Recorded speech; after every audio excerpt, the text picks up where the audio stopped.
How do we fly? Try to fly like they do. We'll do the intro like we normally do. And show this. I mean, if we have time to do some kind of opening, we'll do it. But except the parents are going to want this more. Yeah. What mic are you using? The Charleston mic. So. Yeah. So. That's why I had to make sure I'm telling you.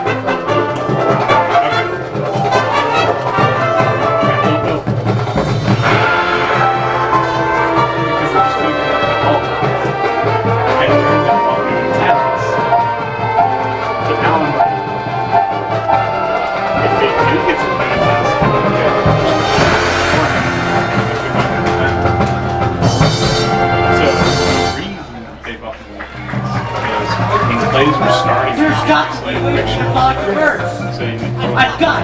I'll build a machine, a flying machine that allows me to soar across the sky, from the trees to the clouds. I'm wondering just as a general thing, not necessarily very exact. Right, well, we've got the other ones we can do in the head. Yeah.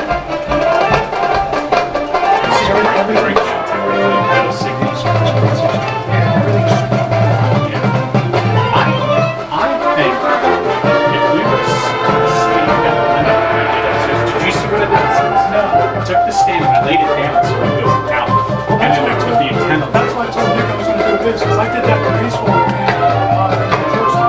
yeah, so his is like that upstairs. But wait! Maybe we could do that. Can I really build a flying machine? Can I really imitate nature? Nick's is by First, it was so easy, and this is something that hasn't been done before. Especially since we can Oh, for goodness sake, you besides this contraption. So we'll And work doesn't work! Maybe we, once they get themselves connected and whatnot, maybe we just use our responsible stance. No, this is going to work. It has to! I have dreamt of the day that I can soar across the sky with the birds, and I have finally figured it out. This is going to work. It has to!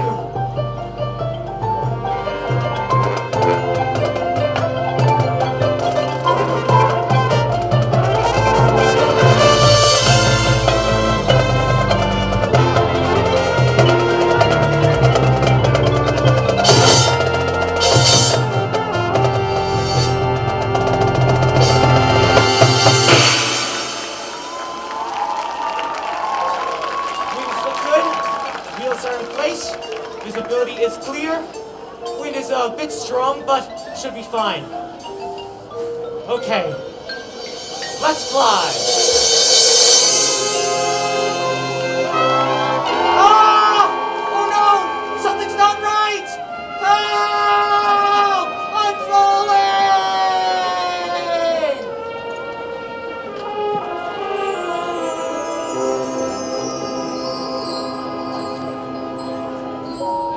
No! My flying machine! I've ruined it! Now I'll never be able to fly with the birds! Oh, I'm a failure! I'm a failure!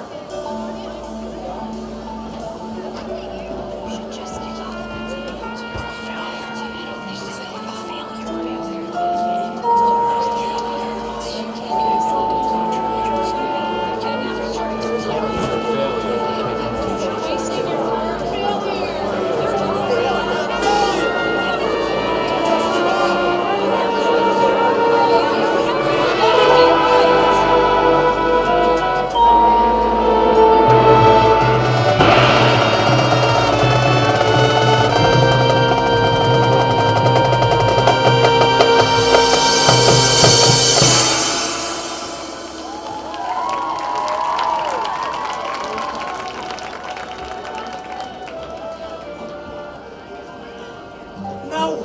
This cannot be the end of my dream! Maybe I can find something in my notebooks.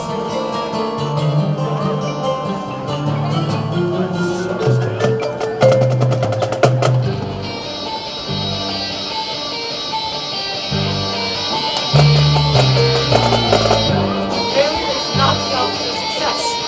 It's a part of it.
We always have to set that one first.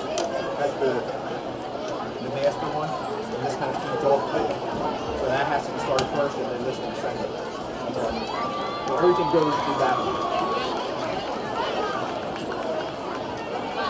And you said it was pixelating?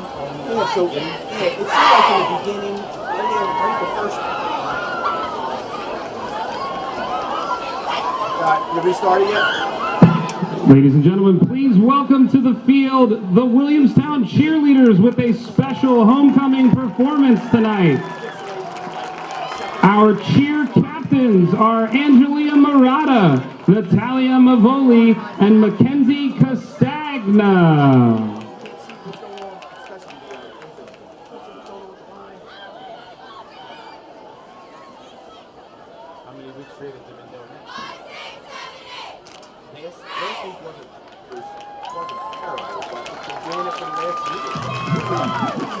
And they're like, run around, are there other cameras?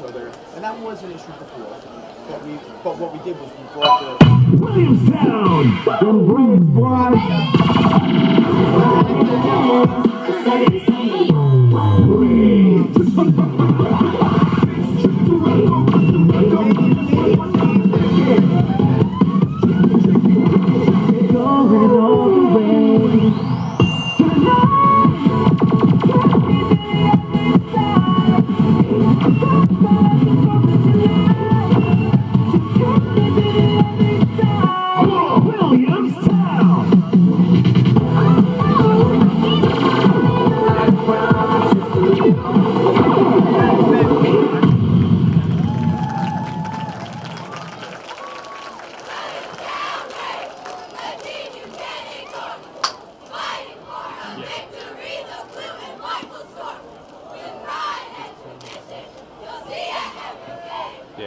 It's been a few weeks that it was.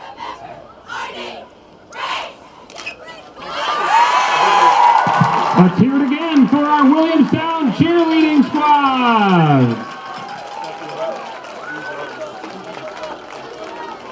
Ladies and gentlemen, welcome to Williamstown High School, home of the Braves. matchup features the Millville Thunderbolts versus your Williamstown Braves. Please welcome to the field Millville with their head coach, Dennis Thomas.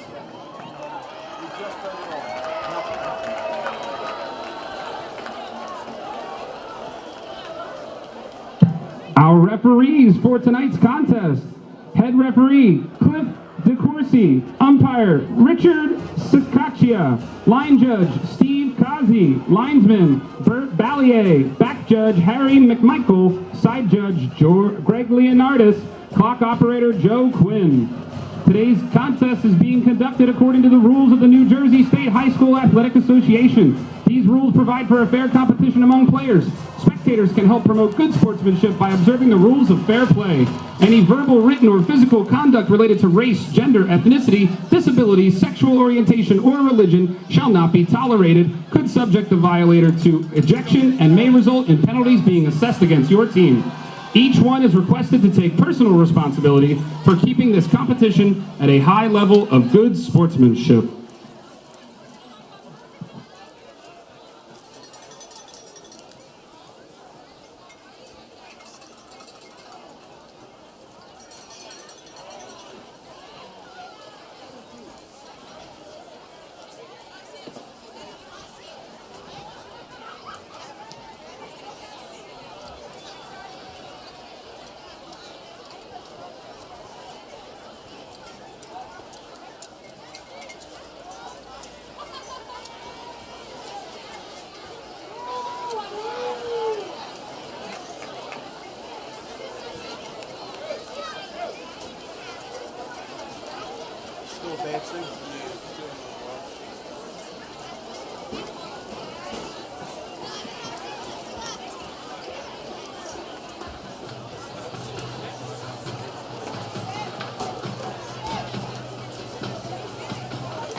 All your connections to the boxes, everything, because I plugged everything in, I'm still not getting the good signal.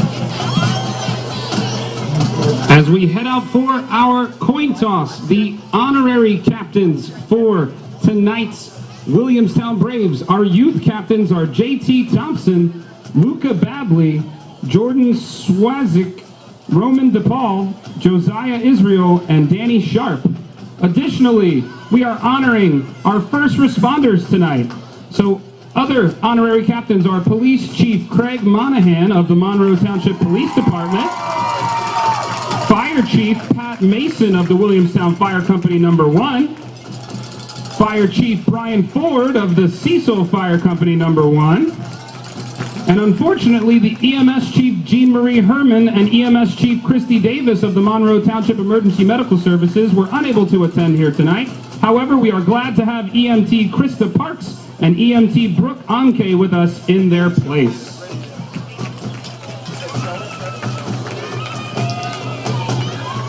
Captains for your Williamstown Braves are number 5, Turner Inge, and number 7, Keyshawn Watkins. Captains for Millville, number 1, LaQuint Allen, number 2, Nate Robbins, number 7, Elijah Edwards, and number 16, Tyon Cephas.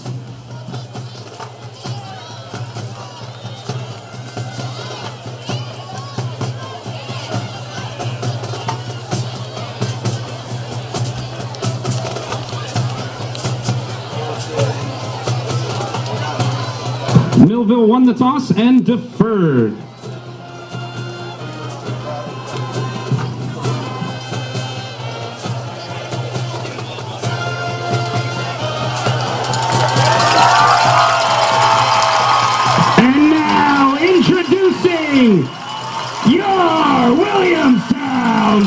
Braves.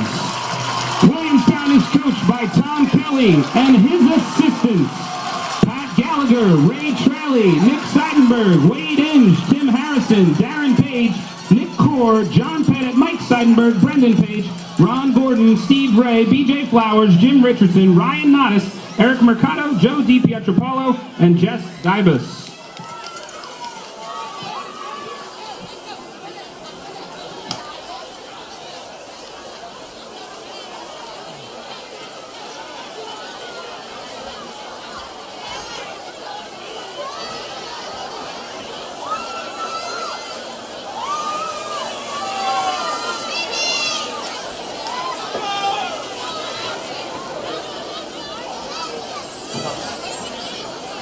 I unplugged shit, I've restarted shit.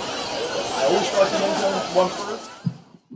Big day of closet organizing and jigsaw puzzling? Get Pizza Hut's Big Dinner Box. 2 medium pizzas, breadsticks, and your choice of pasta or wings. Sealed for your safety, all in one box. Choose contactless delivery or new curbside pickup at PizzaHut.com.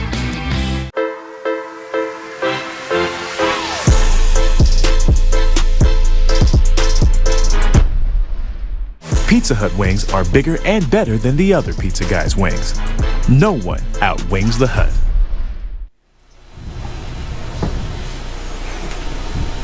And at this time, I ask that you remain standing and direct your attention to the 40-yard line, where our ROTC will present tonight's colors for our national anthem.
I've never seen it with such a large,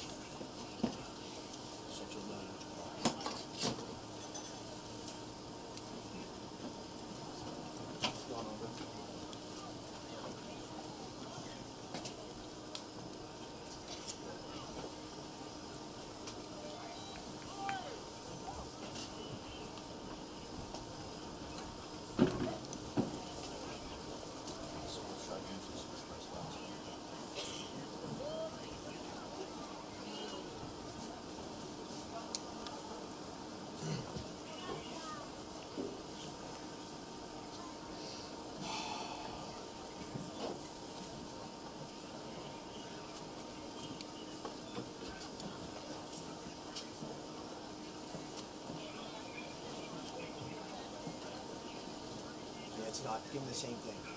No internet connection.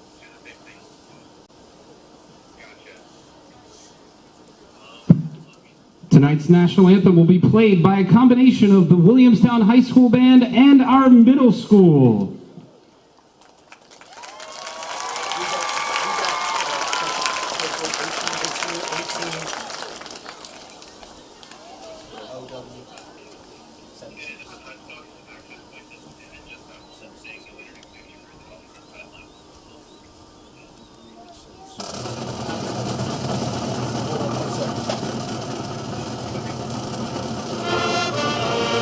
It's just the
unmistakable sound of the Williamstown Braves going over to the Chop House and saluting their hometown crowd. Good evening, everybody, and welcome live to Williamstown High School. BFA Sports presents the Williamstown Braves against the Millville Thunderbolts. Braves coming into this game 3-3. Millville 9th in the state. They are 4-1. I'm Chris Losey. Coffee Jones on assignment with Ron Jaworski tonight. We'll have Mike Gill in the booth in a little bit.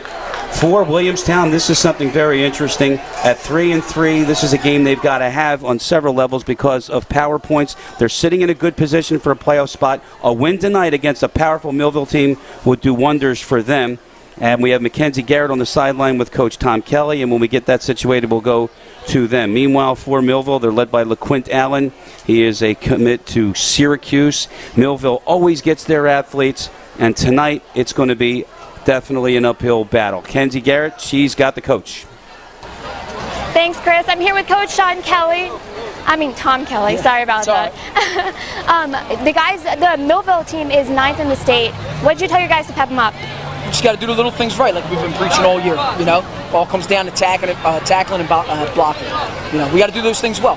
Thank you, Coach Kelly. Yep, thank you. Appreciate it. Have a good one. Back to you, Chris. Thank you, Kenzie. Blocking and tackling, that's what it comes down to. And for Millville, they will be receiving. Williamstown won the toss. They deferred option. So once again, the 3-3 Braves and the 4-1 Thunderbolts.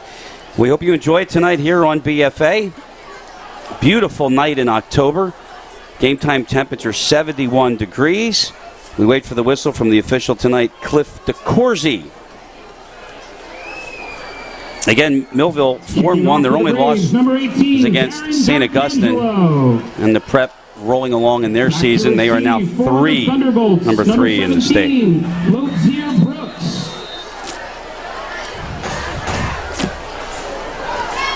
So that is Darren D'Arcangelo, who is back. And that kick sends Tyjir Brown back. Brown is able to get it up to the 20 and down at the 21-yard line. So we're going to get our first look at LaQuint Allen. He's going to be the running back in this set. He's a senior. Nate Robbins is the quarterback. They have so many weapons, and we'll share with you those and spotlight those as the game progresses. So for the Braves and Tom Kelly, it's very simple. They're just going to have to start with, as he said, blocking and tackling. So let's see, it's a 1st and 10 for Millville. Dennis Thomas always has his huddle at the sideline. I remember when he first started at Millville, and I had an opportunity to see athletic director Dave Lagamba before the game. Talked to him a little bit. Always good to visit with David. So first down at the 21-yard line. This is Dobbins rolling out, and he's going to keep it. Dobbins is going to get a first down, and then he's going to find the sideline. It's a good gain on first down for Millville. Out of bounds at the 40-yard line. Gain of 19. Thunderbolts. First down, Thunderbolts. Talked to Tom Kelly in the coach's show, and he said that they were going to black it out. And they did with the black tops and the black pants. Millville and they're visiting all white. So now we've got a whistle. And the officials at the... I think they're putting the ball back to the 40. There's umpire Rich Sakosha.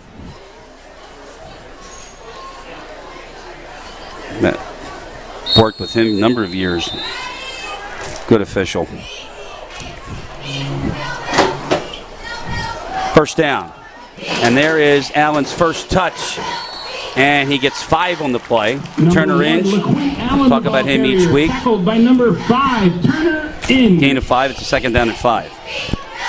So I mentioned that Coffee Jones is on assignment with Ron Jaworski, but, you know, Doug Stasic went into the bullpen and he got an ace. So Mike Gill is with us. Michael, how are you?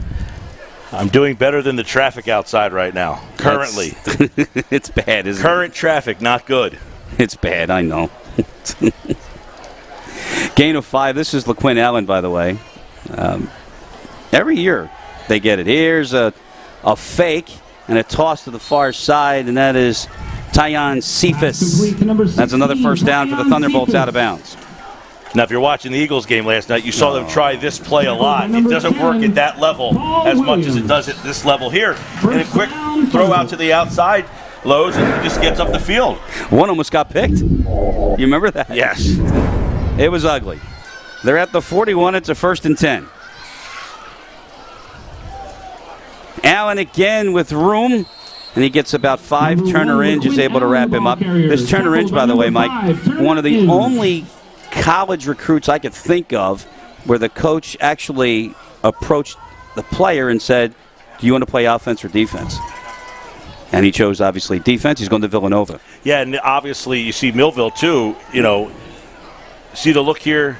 They're feeling very confident in the run game because of the fact that they got one of the best in the league with Nasir. Allen, the ball carrier. There's a Allen. Tackled by number 5. Sorry, there's a first down and another tackle by Inge. Clock will stop with 10.5 to go. It shows you that their head coach, Dennis Thomas, feels very confident that they can run the ball. They know that Williamstown is very young, inexperienced, and they feel, hey, let's see you make some stops here. Far side. Caleb Bowman with his first touch. To number 8. Gets about 5. Bowman. Just a quick pop pass, too. Tackled by number Get some 5. confidence for the Turner quarterback. Inge. Little tight end pop pass. So I'm figuring out this too. So look, so you have to hit send at the bottom. That changes the down and distance. Gotcha. Gain of 5, 2nd and 5. At the 26-yard line. He did not jump in the neutral zone. And don't use the pen on the monitor. Long count for Dobbins. In trouble. Chased out. Lets it go. That's a great diving catch. They're going to say it is a catch at the 15-yard line. Latsier Brooks. First down. Yeah, Lowe's Brooks makes an unbelievable catch here. As a lot of penetration. Chad Davis with some pressure and a beautiful throw, but the catch is even better. And put it in one spot so that Brooks can make the catch. 1st and 10 now for the Bolts. Inside of 10 minutes. This drive started at the 21-yard line. Allen can't get the edge. Number 1, LaQuint Allen, That the ball is carrier. Tripped up by number 28. Zaire Glenn could stop him, and Julian Noel have done a really nice job in the secondary for the Braves. Yeah, Glenn steps up. He makes, a one-on-one open field type of tackle. He doesn't make that tackle coming up from a, defensive back position. Who knows what happens there?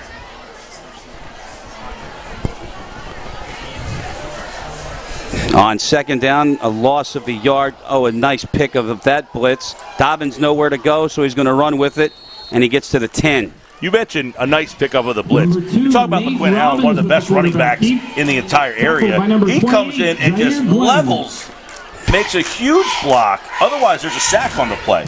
And Mason Brown's having a really good year for the Braves, too, to get chipped like that. So a 3rd down and 6 now, and obviously 2-down territory here.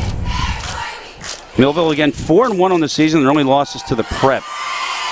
And Dobbins, he finds Smith, and that's a touchdown. Pass complete to number 3. Too easy. Thomas Smith. As you mentioned, Touchdown Thunderbolts. An easy pitch and catch just comes across the middle here. You'll see it on the BFA replay. And obviously just a catch, boom, and just waltzes into the end zone untouched. As a lot of people in the Braves secondary looking around wondering, hey, who had Smith? Who had Smith? Well, nobody, and he got 6. 79-yard drive. And now the whistles will stop the extra point On to attempt. attempt the extra point. And they kept it really 45. simple in Millville. Nothing crazy inside the 20. You get in that red zone, they just simple pitch and catch over the middle, bang, pitch and catch, makes the easy catch, and then had a ton of green in front of them. Jaden Reynes, who's wearing 0 in the roster, but his jersey says 45. Now apparently the officials are going over to Dennis Thomas. Hey, how'd you make that look so easy? Oh, okay, that's what he's saying. Exactly. It is offside against the Braves. Call is offsides against the Braves. So there was a flag on the attempt. So it's going to move it half the distance. But really, Mike, an impressive drive. Actually, you got here right on time. I was, you know what? I had to stop for the anthem. I couldn't keep walking. That's well said. The kick is good. The score. Rainus extra point is good. It's 7-0 Millville early here on BFA. Order your Pizza Hut faves like original pan, original stuffed crust, and more at PizzaHut.com. What's the recipe for surprising the kids, treating yourself, and ditching dish duty? You're looking at it. Order your Pizza Hut faves like original pan, original stuffed crust, and more at PizzaHut.com. No one out-pizzas the Hut.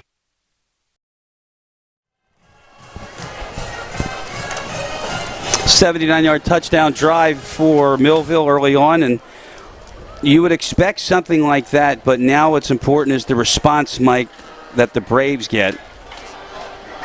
No question, Lowe's, and obviously, Williamstown's a very good program. It's a young team. They're facing maybe, arguably, one of the top Group 4 teams in the state here in Millville. So this is a big step up in competition for your young roster. I mean, obviously, Williamstown is a young team this year. This isn't the, Group 4 or 5 powerhouses that we've seen in their past. They're trying to get this group to get there a year or two from now. But it's a big matchup to see, hey, where do we stack up against right now the number 1 team in South Jersey Group 4. And that is what we talked about on the Tom Kelly Coaches Show on Wednesday. Every other week we're at the Pizza Hut in Glassboro, so if you happen to be around the area, you're welcome to stop. Not with this traffic. Ed Herron of the Pizza Hut in Glassboro, longtime friend of the Williamstown program and a proud sponsor of Williamstown football, exclusive sponsor of the Braves. By the way, the Braves side is, as you can maybe hear, is full. Got a full house tonight, and the pink is out. Pink out and well represented. This is Keyshawn Watkins, and Watkins cannot get to turn the corner, and the Braves are going to be pinned back inside their own 20 for their first offensive possession. We will not see Zach Zerby, the starting quarterback, the sophomore, electric in his starts that he has been in uniform. He's out with a foot injury, and Keyshawn Watkins, a capable number 1A, actually, is going to be behind center and for quite some time. Yeah, and Massey Kent, by the way, did a great job covering the kick for the Braves. And anytime you go into the game with your starting quarterback out, you think you have to make some changes and adjustments. We'll see if Williamstown, alters or tweaks what they do, which they typically will not do. This is, the Braves like to do what they do. I can't imagine they kind of scale things back here. Well, they're going to start out with a freshman quarterback, which was Drew Quinn, and he gives it to Turner Inge, who fumbled the ball. It's on the ground. It's still loose. The Braves are able to come up with it. Now, that is a big break for the Braves. Ashton Kopacheski, the junior lineman, comes up with it. Yeah, and Inge got some running room here. He had a little bit of burst through the line, and then on his way down, Massey Kent, by the way, who had the tackle on the kickoff, he was the guy who let that ball, knock that ball loose. Teron Haley had it for Millville, but he couldn't hang on to it. So it winds up being a gain of a couple, and it's second down. Quinn again, freshman. Watkins on the end, nowhere to go. Nowhere to go at all. Kevin White sealed the side. Kevin White's a sophomore, by the way. He's an impressive sophomore. Look at the size on Kevin White coming in there. You're saying, man, that's a big boy there. He is, and this Millville team is very stout defensively. You play a team like Hamilton last week, a very good coach program in the Blue Devils, and they absolutely handled them in that game. Guys like Kevin White up front, they're just getting too much penetration. Loss of 4 on the play, and it's second down and 13 now.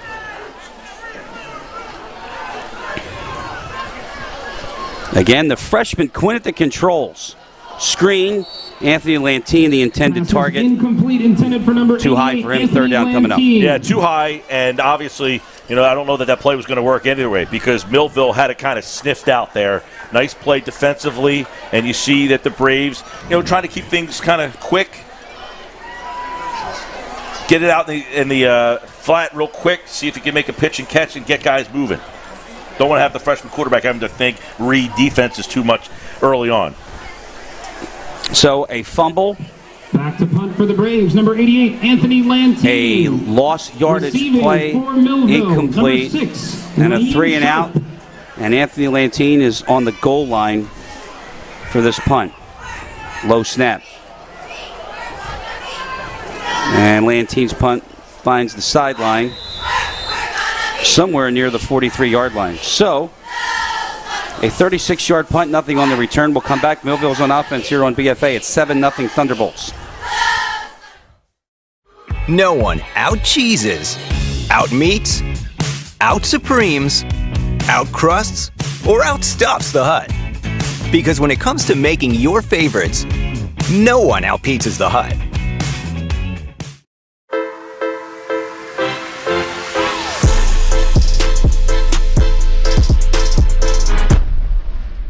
Pizza Hut wings are bigger and better than the other pizza guys' wings. No one outwings the Hut.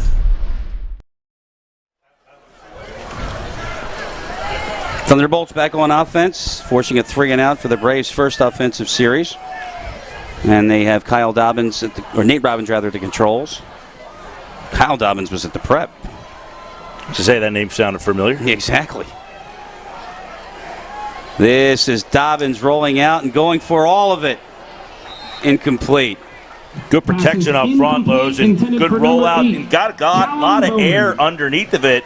And the receiver, Bowman, had a step there. Just the ball just kind of was tailing out of bounds. But good protection up front. They had him rolling out to their sideline over there.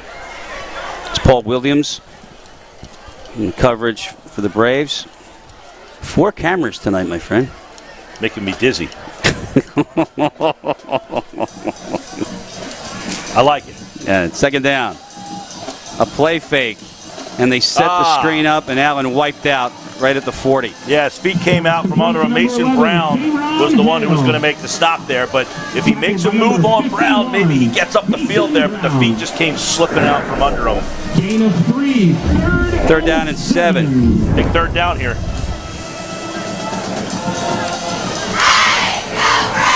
A 3-3-5 look for Williamstown.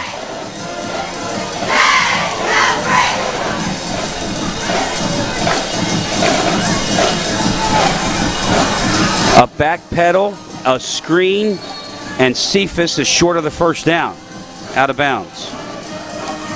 Williamstown was looking 3-3-5. They then brought in lineman, put his hand down. Looked like they were going to show some blitz here. But Millville got a quick pass out. Good stop. Now a 4th down here. So 4th down and 4. He got 6. It's a big play for Williamstown's defense. Dennis Thomas taking his time with this play call. 5:45 to go.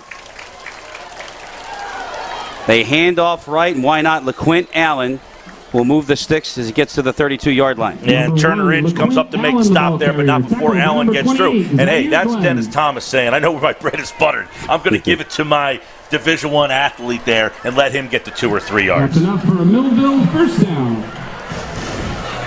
You know, when they have one of those guys in the backfield, it changes the game. When you have a guy that you know can get you 2 or 3 just because he's the biggest, fastest, strongest guy on the field. Why not? It's the no-brainer, right? Smart coaching. This one is to Allen out in the flat. What a move. And a good gain on 1st down, 12. Complete to number 1. Inge makes the stop, but not before. And you'll see it on the BFA replay here. Watch the move he makes. Boom, right there. He makes that move. He cuts on a dime. That any chance that corner had to bring him down was out because of that move right there. How many booms you got in you tonight? I'm just curious. I love it. How many booms do you have in you tonight? We'll find out. Love it. There's a shoulder fake by Dobbins and too far. Incomplete. Smith, who has a touchdown reception, was the target. 2nd down coming up. You talk about smart coaching. Dennis Thomas, handoff, 4th down, give it to my big guy. Go right back to him there, and then you think we're going right back to him. Let me try to hit you on the seam there. So really good play calling here by Millville, and if that throw was just a little bit more on the mark, they get 6 more. Said about Jalen Hurts last night. Bad play calling. We'll get into that.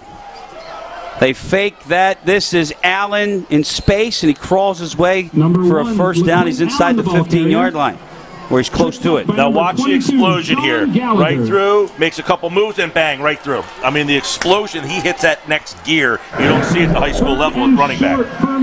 They're going to give him 9. 3rd down and a yard. I gave you a bang there. How's that? So we got a boom and a bang. I'm a little rusty. I haven't done this in quite some time. Yeoman's work, my friend. How many hours did you put on today? 2 to 6? 2 to 6. Drove here. Bang. Right here. Wow. Bang. There's a bang for you. Bang. Here we go. More bang for my buck. We got paid more for the bangs. Hey. Just under 5 to play here in the first. Millville up 7-0. Knocking on the door again. Slot man. Watch him.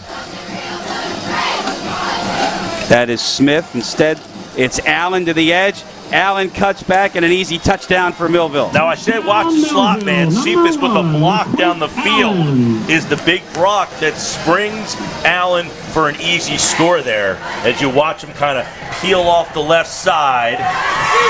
And as he hits that second level, there's nobody there because both receivers are down the field blocking, and it's a walk in the park. It's like a Florida day there. That's, yeah. Sipping coffee. Speaking of, he is on assignment with Mr. Jaworski tonight. So Thunderbolts, this drive is 43 yards. Ooh. And that extra point is under the bar. It's no good. The score, Millville. So it's 13-0 Millville. We're back with the kickoff here on BFA. Order your Pizza Hut faves like original pan, original stuffed crust, and more at PizzaHut.com. What's the recipe for surprising the kids, treating yourself, and ditching dish duty? You're looking at it. Order your Pizza Hut faves like original pan, original stuffed crust, and more at PizzaHut.com. No one out-pizzas the Hut. I mean, that's the obvious. Welcome back to Williamstown. Chris Losey, Mike Gill, the BFA Sports crew, Kenzie Garrett on the sideline as well. And when he had the coaches show Wednesday, we had the coordinators as well when we interviewed them. And one of them was defensive coordinator Ray Traley, who is very good with the box, as Tom Kelly had mentioned. And one of the reasons why he hired him, he loved the fact how he coaches the box. And I think you pointed that out in one of your observations of 3-5-3. 3-3-5. 3-3-5, rather. He said, if we don't tackle, we're in a lot of problems tonight. Yeah, 3-3-5, Lowe's, is really created to blitz a lot, to send blitzes from different spots, because you got the 3 linebackers, the 3 linemen. You're usually sending a 4th guy with that 3rd linebacker. You just don't know which one it is. See it a lot in the college level. West Virginia ran it for a while. Watkins has a little trouble with it, and he'll bring it to the near side. Nice and cut. He's got some room, and Keyshawn Watkins breaking another tackle, and he's close to midfield, and a good return for the Braves, and boy, did they need it. And it's a great individual effort here. I mean, he gets a couple blocks, but he needs to do a little bit on his own, and as you'll see here, as once he takes this catch, he doesn't pick it up, and sometimes that's when chaos ensues. You get over pursuit, and a little over pursuit, he gets to the outside because the backside's over pursuit, and then he bang. You'll see him come right up the middle here, and he makes a move on the sideline that really cuts back in. He leaves 2 in the dust, gets up the field. And you know, look, we are all Eagles fans, there's no doubt. Deshaun Jackson, the punt return against the Giants, it looked like it was going to be a nightmare because of the fumble, and as you said, that kind of disrupts the coverage. Over pursuit ensues. Williams is the man in motion on 1st down, and this is a carry for Turner Inge for 2. And we have a flag on the play. Yeah, and you got LaQuinn Allen, too. I mean, we talked about him being a Division I athlete on offense. He just busts through the line there and decides, no, you're not getting any yardage on this play. Well, they don't have a flag. Apparently they picked up the flag. They stopped the clock, then they started it. So it'll be a gain of officially a yard, and it'll be 2nd down and 9. Yeah, you look at Allen, I mean, he's a guy who's playing on the opposite side of that play, and he's on the near sideline on the Williamstown side. He makes that tackle, you know, in the between the right tackle and the right guard. It's a lot of real estate. Quinn again. Inge cuts it back to the 46. You got 3 more. 3rd down and 6 coming up. Yeah, Tyzion Smith is a junior, and he basically is like, you're going to come and run my way? Come on, man. Just big physical linebackers. We talk about Millville. Their line, very big. Their linebackers, they got a lot of speed. This is why this is the #1 South Jersey Group 4 team. By the way, it's Andrew Craig is the quarterback. I'm sorry, Andrew Craig. Joe Quinn is the clock operator, a longtime official friend of mine, and he is 2 booths over to the left. So my apologies, Drew, and to your family. It's Drew Craig So 3rd down and 6 for Craig. And he hands off, and In just stopped. There's just nowhere to go. And it was funny because when Kevin White made the hit, he went, no, sir. No. And watch how fast Kevin White gets off this block. Boom, off the block, down you go. Kevin White's a sophomore, by the way. Someone's going to have to deal with this kid for 2 more years. Thankfully, it's not me. 4th and 7, and Tom Kelly elects to punt.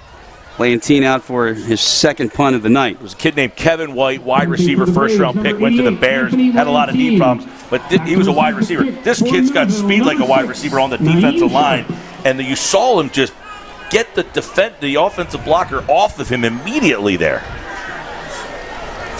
Got to flip the field here. Not with this effort. Flag shut this down. Or is there a timeout? There's a timeout.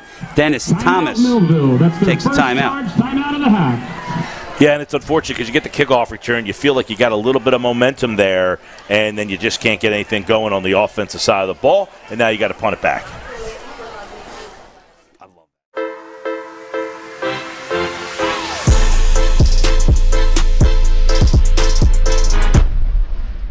Pizza Hut wings are bigger and better than the other pizza guys' wings. No one outwings the Hut. Order your Pizza Hut faves like original pan, original stuffed crust, and more at PIZZAHUT.com. What's the recipe for surprising the kids, treating yourself, and ditching dish duty? You're looking at it. Order your Pizza Hut faves like original pan, original stuffed crust, and more at PIZZAHUT.com. No one out-pizzas the Hut. Following the timeout for Millville.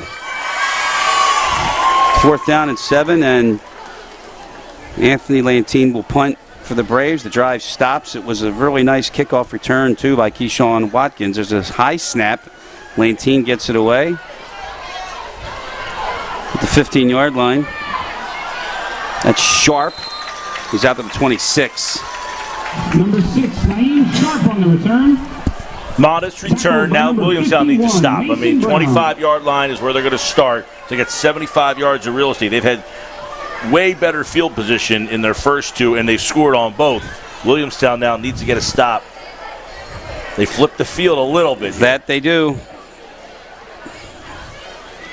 There's Dennis Thomas. What a job he's done here, Mike. I mean, he retools and retools. We talk about schools like Williamstown doing this. How about Millville? Yeah, and for a while there, Millville was struggling. I mean, they were struggling, and then in the recent 10 years, they've really started to turn things back around. They've really had some good running backs, but underrated offensive line, defensive linemen, but the skill position players, they get all the hoopla, but they've really built their lines very well on both sides of the ball at Millville. 2:15 on the clock in the first quarter. Millville up 13-0. They are on offense again, and Dobbins over the middle makes the connection, and Teron Haley is in open space, and Teron Haley's going to find the end zone. Wow. Another Millville touchdown. I got to tell you, the throw from Robbins is on the mark. He gives it great velocity, and that's just a big-time high school throw right there. I mean, that is on the money, and the move right after the catch Haley makes, as soon as he catches that, he turns right up the field. There's no wasted steps. There's no wasted time. He got up the field, and then it was a track meet, and you're not beating him to the end zone. We talk about flipping the field. It's a great play call right out of the gates. Number 9, Jacob Zimmer. Wow. But on top of the fact it's a great play call, it's a great throw. Can't say much of a scoring drive there. One play, 75 yards. Extra point is good. It's 20-0 Millville on BFA.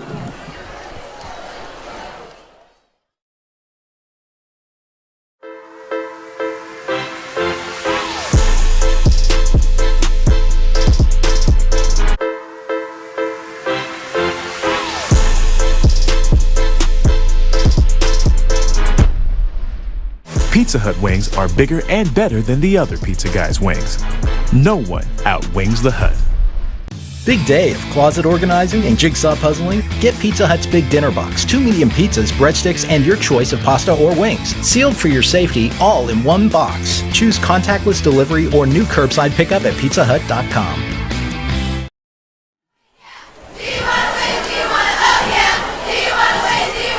76-yard touchdown pass officially from Nate Robbins to Teron Hale. Kicking off for the Thunderbolts. And it is number now 45. 20 Back to receive for the Millville. Braves, number 10, Paul Williams. Multi-layers to the offense. They can run it. They've got dynamic playmakers at receiver. And guess what? The trigger man can get it done. You know, it helps to have a guy who can pitch and catch. The trigger man can get it done. When you have a guy who can't put the ball out there, when you have all these skill players, it doesn't help. The guy can't get the ball or throw by Dobbins. Andrew Craig, though, the freshman, that talk about a curveball that Tom Kelly threw. There's a kickoff out of bounds, and we'll see what. Well, you get field position again. Well, you got three options here. 40-yard line. So option number 1 is you take it where it is plus 5. Option number 2 is you take it 25 yards from the kick, which I think is what Tom Kelly will do at the 35. And option number 3 is 5 yards and a re-kick. Yeah, they're going to take it at the 35. Yep.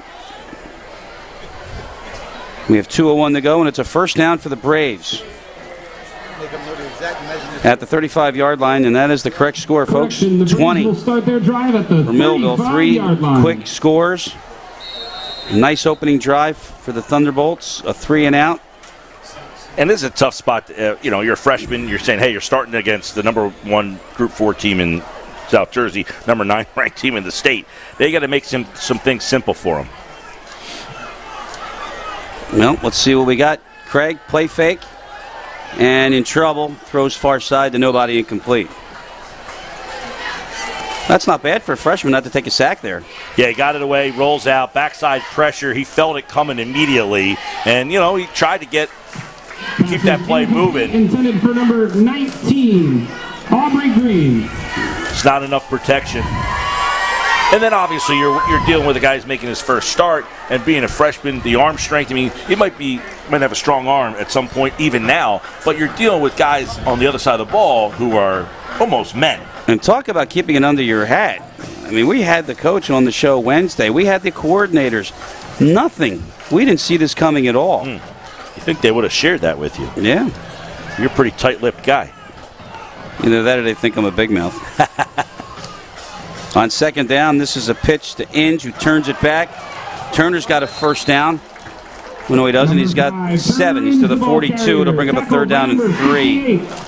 George Gonzalez makes a big stop there. But Inge running hard, got a nice little crease, and then got up the field. As soon as he saw that hole open up, got through it nicely. And then you can see, obviously, as you mentioned, Inge getting looked at for both sides of the ball, has explosion as a running back. From the Captain Obvious department, a first down here is absolutely necessary. Well, if they want any shot of getting back in this game, got to get first down, got to keep that chain moving. Minute 13 to go. 3rd and 3. It's Watkins in motion. Craig throws back. Almost a pick 6, but Watkins has it, and there's the first down. Well, it's a good design. They have, if you'll watch here, they're going to put Andrew Craig's going to roll one way, and then boom, stop, turn right back around, and then the pass is complete. Over pursuit, gets up the field for the first down, but they make a safe play. It's almost a time, hey, go 4 steps this way and then turn and throw. That guy will be there. Keshawn Jones thought he had a pick. First down. Minute 3 to go. They're at the Millville 45. Craig rolling to the right. Protected by Inge. Nobody there, so he's going to run. And he gets a couple. Out of bounds at the 43. Second down, 7 coming up. And he didn't force it. There was nothing there, so he just decided, you know what, I'll live to fight another down. That's a mature play right there. Instead of trying to be the gambler and say, you know what, I'm just going to throw this, even though I don't see anybody open, because I want to try to do something flashy, make the crowd cheer for me. And you're freshman. Exactly. That's a good play by a freshman quarterback. Tuck it. Look, he got himself 3 yards on the play. 5'8", 160. Sounds like me when I was that age. Not so much anymore.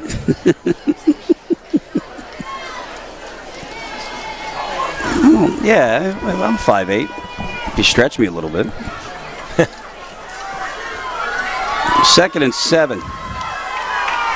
The marker is the 35. They try the middle with Inge and no sale there at all. No, and None. Callum Bowman comes in, makes a nice stop as Inge had really no place to go there. The interior of the line, Kevin White we talked about, George Gonzalez, those guys in the middle of that line, Jaden Wright, they're getting a lot of interior penetration. Big third down for Williamstown. They must run this play, too. The play clock is inside of the game clock. So it's 3rd down and 6.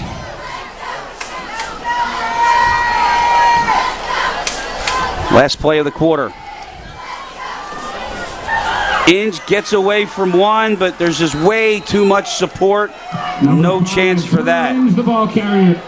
And Inge is going to lose a couple on the last play of the quarter. Yeah, Cephas comes up and cleans up the mess. He did break a tackle, but because he had to try so hard to break this tackle here, he gets out of Allen, by the way. But because of that, the penetration was able to come up, and there's where the stop. And now you're going to have a 4th down decision to make. After one, 20-0 Millville on BFA. Order your Pizza Hut faves like original pan, original stuffed crust, and more at PizzaHut.com. What's the recipe for surprising the kids, treating yourself, and ditching dish duty? You're looking at it. Order your Pizza Hut faves like original pan, original stuffed crust, and more at PizzaHut.com. No one out-pizzas the Hut.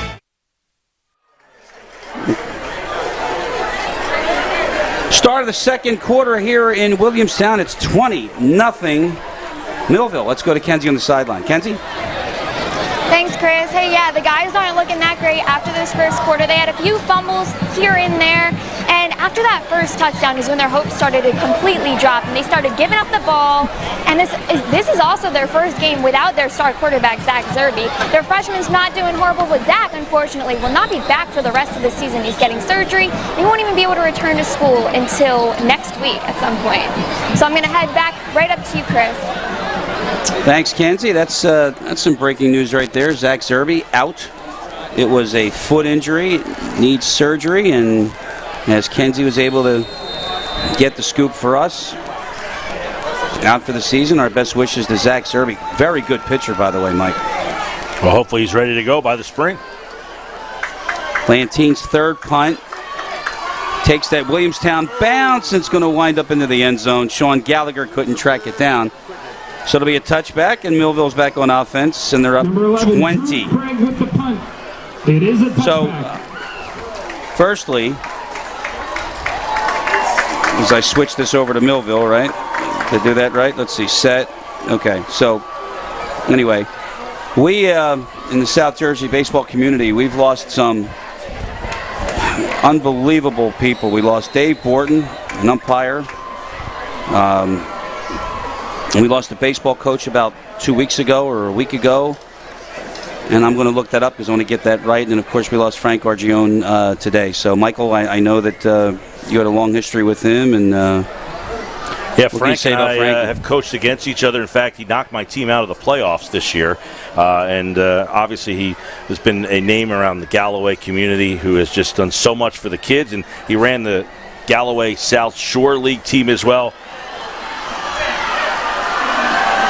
Latsier Brooks is going to take this screen to the house. Touchdown Millville, number 17, Go ahead. Latsier Brooks. Yeah, and when I heard the news today, I couldn't believe it. I mean, just devastating news, just because I know how much he did in that community. Galloway is a big community, but it's hard to find people who want to donate their time and dedicate their time. And he did it for kids of all ages for a lot of years too. Without his own, sometimes his son played, but he did it even when his sons didn't play. I just saw him, and when you hear something like that, it just rocks you. So we're thinking of Frank and his family. Number 9, Jacob Zamat. Yeah, it was COVID, I believe, and just doesn't discriminate. Low line drive is good. It's 27-0 Millville. Back with the kickoff here on BFA. Millville 27, Williamstown. Big day of closet organizing and jigsaw puzzling? Get Pizza Hut's Big Dinner Box. 2 medium pizzas, breadsticks, and your choice of pasta or wings. Sealed for your safety, all in one box. Choose contactless delivery or new curbside pickup at PizzaHut.com.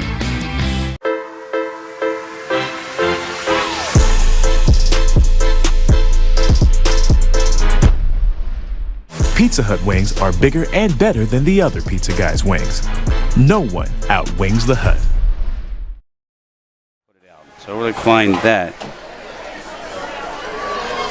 27-0. Another quick hitter by Millville. They are the real deal, Mike Gill. One play, one touchdown. They've done it 2 possessions in a row where they have scored on one play, and they're big plays, 75-yard plus on both of these plays here. So Williamstown's defense right now is absolutely having some breakdowns. You talk about those X plays. They're not getting beat over the top. These are short passes that are turning into big plays. Bill Stonis was the coach that passed away, and it was tweeted by John Scanzano of Combat. So we want to make sure that we pass along our condolences to the Stonis family as well. This is Paul Williams on the kickoff return. Williams is going to get to the sideline, and he gets to midfield. Second good return for the Braves. They got a big punt return, or it should be a kickoff return earlier, and now another one here. Short kick, and really just got up the field pretty quickly. I mean, good blocking here. Got the block and then got right through. Well, really good return and good job of reading his blocks. Sets up Williamstown for more good position. Field position. It's the second time now they've started right around midfield. Those wipes are pretty loud in the ear, aren't they? 1st and 10. Craig still at center. Turner in for 5. Number 5, Turner in the ball carrier. Straight up the middle. Hey, they're not getting away from what they want to do. We want to run the ball. There we go. Up the middle, good blocking. 5 yards a clip. I'll take it. Well, he actually put his knee back at the 46, so it'll be 2nd down and 6. Minute gone here in the second quarter. You see the score, and quite frankly, that is carnage.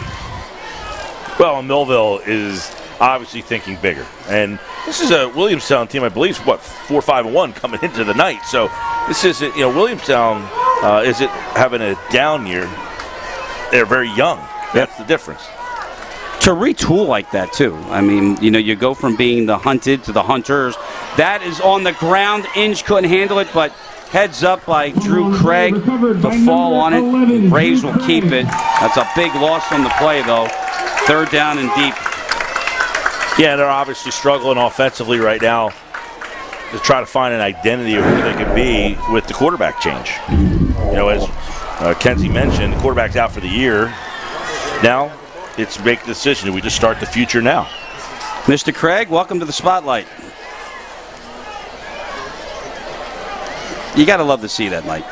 You just do. And you don't see a freshman playing quarterback at this level very often. So obviously they see something in him for their future. And get that future started now with a team who's in a young rebuilding phase. My man Tom Kelly. On 3rd down, that is underneath Watkins and incomplete. Incomplete, intended for number 7, Keyshawn And it's Watkins. a big, fast, and physical defense from Millville. I mean, they are just flying to the football. They are all over the place. And you're throwing a freshman out there, and he's getting looks that I'm sure he didn't see in the 8th grade. No. You'd expect nothing less, too. Hey, if you're Millville, too, look, I'm imagining they're not going to take the foot off the pedal here. For Millville, number 6, Naeem Sharp. Naeem Sharp is back to get Lantine's punt. Now look at the sideline. You can see Tom Kelly. He'll coach to the buzzer. One thing he'll do. Here's Sharp, try to get to the middle, and the special teams Nice job there. That's Mason Brown. He's had a very good year, Mike. Sharp on the return, tackled by number 51, Mason Brown. Yeah, and an open field tackle like this, because guess what? If you miss this tackle, there's an opportunity that he gets through, bounces that to the outside, and who knows what happens. You see Millville, a lot of speed, a lot of one-on-one speed. They will mark it at the 28-yard line. Millville back on offense. Each time they've had the ball, Mike, they've scored a touchdown. They have. It's been a rough night defensively for the Braves. I mean, those first two series, I feel like they competed and, made Millville work. Millville's had 2 plays, their last 2 possessions. They both resulted in touchdowns. Big touchdowns. Yeah. First play. So we're getting to that time of the year, though, where the points mean an awful lot, and this is where I usually go to the scoreboard, out-of-town scoreboard, which I will do, hopefully after this play.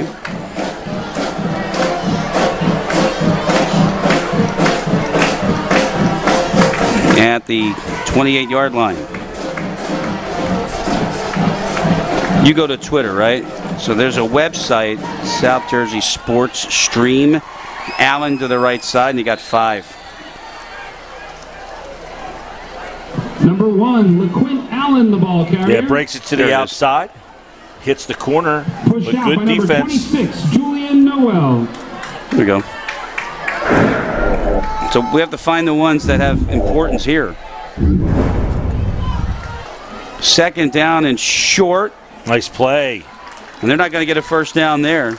Mason Brown. Number 28, Bryceer Hunter on the carry. Tackled by number 5, Turner Inge. He only got a couple. Another Inge tackle on the play, and he'll bring up a 3rd down and 3. Got Washington Township 20-0 over Eastern. I know that Washington Township team. Get the big one tonight, Winslow. Chatsman's got a good Cedar squad. Creek. Chatsman's got a good squad. No score. Kingsway hosting St. Joe's Wildcats. Another shoulder fake from Dobbins. Deep ball. Diving effort and incomplete. And what we say, they're not going to take the foot off the gas. They just took a shot down the field one-on-one. If he completes that pass, he's got pay dirt. Pass is incomplete, intended for number 17. Took a shot there. They know what's at stake here.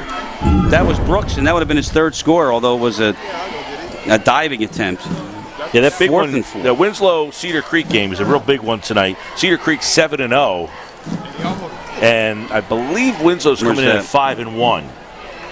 Got a halftime score at Vineland, and the Hermits are up big. St. Augustine 35-6. Yeah, in that game, don't forget, the Prep and Holy Spirit last week got postponed due to COVID. That game's now going to be October the 29th. That was the one that a lot of people were looking forward to. Including you. Thunderbolts, number 2, Nate Robbins. Which you'll be there, right? I will, from what I understand. The line driver. Punt number 1. Inge lost it again. He'll try it again. And he's back all the way to the 32-yard line.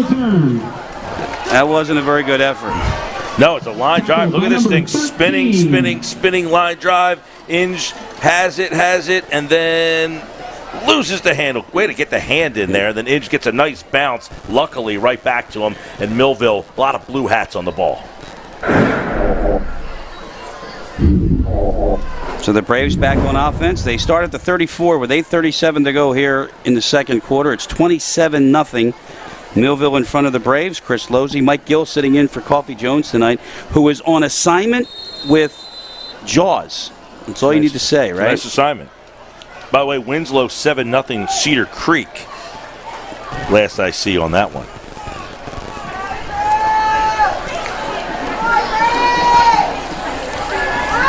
Andrew Craig is past the Watkins near side, and Keyshawn out of bounds at the 45-yard line.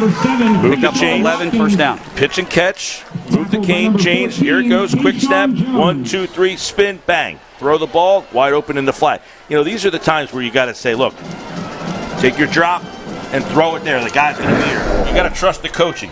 This guy will be there. Throw it there. Deliver the ball there. Well, they marked him out of bounds short. He stepped out of bounds at the 43. So it'll bring up a second down and 1. 8:30 to go.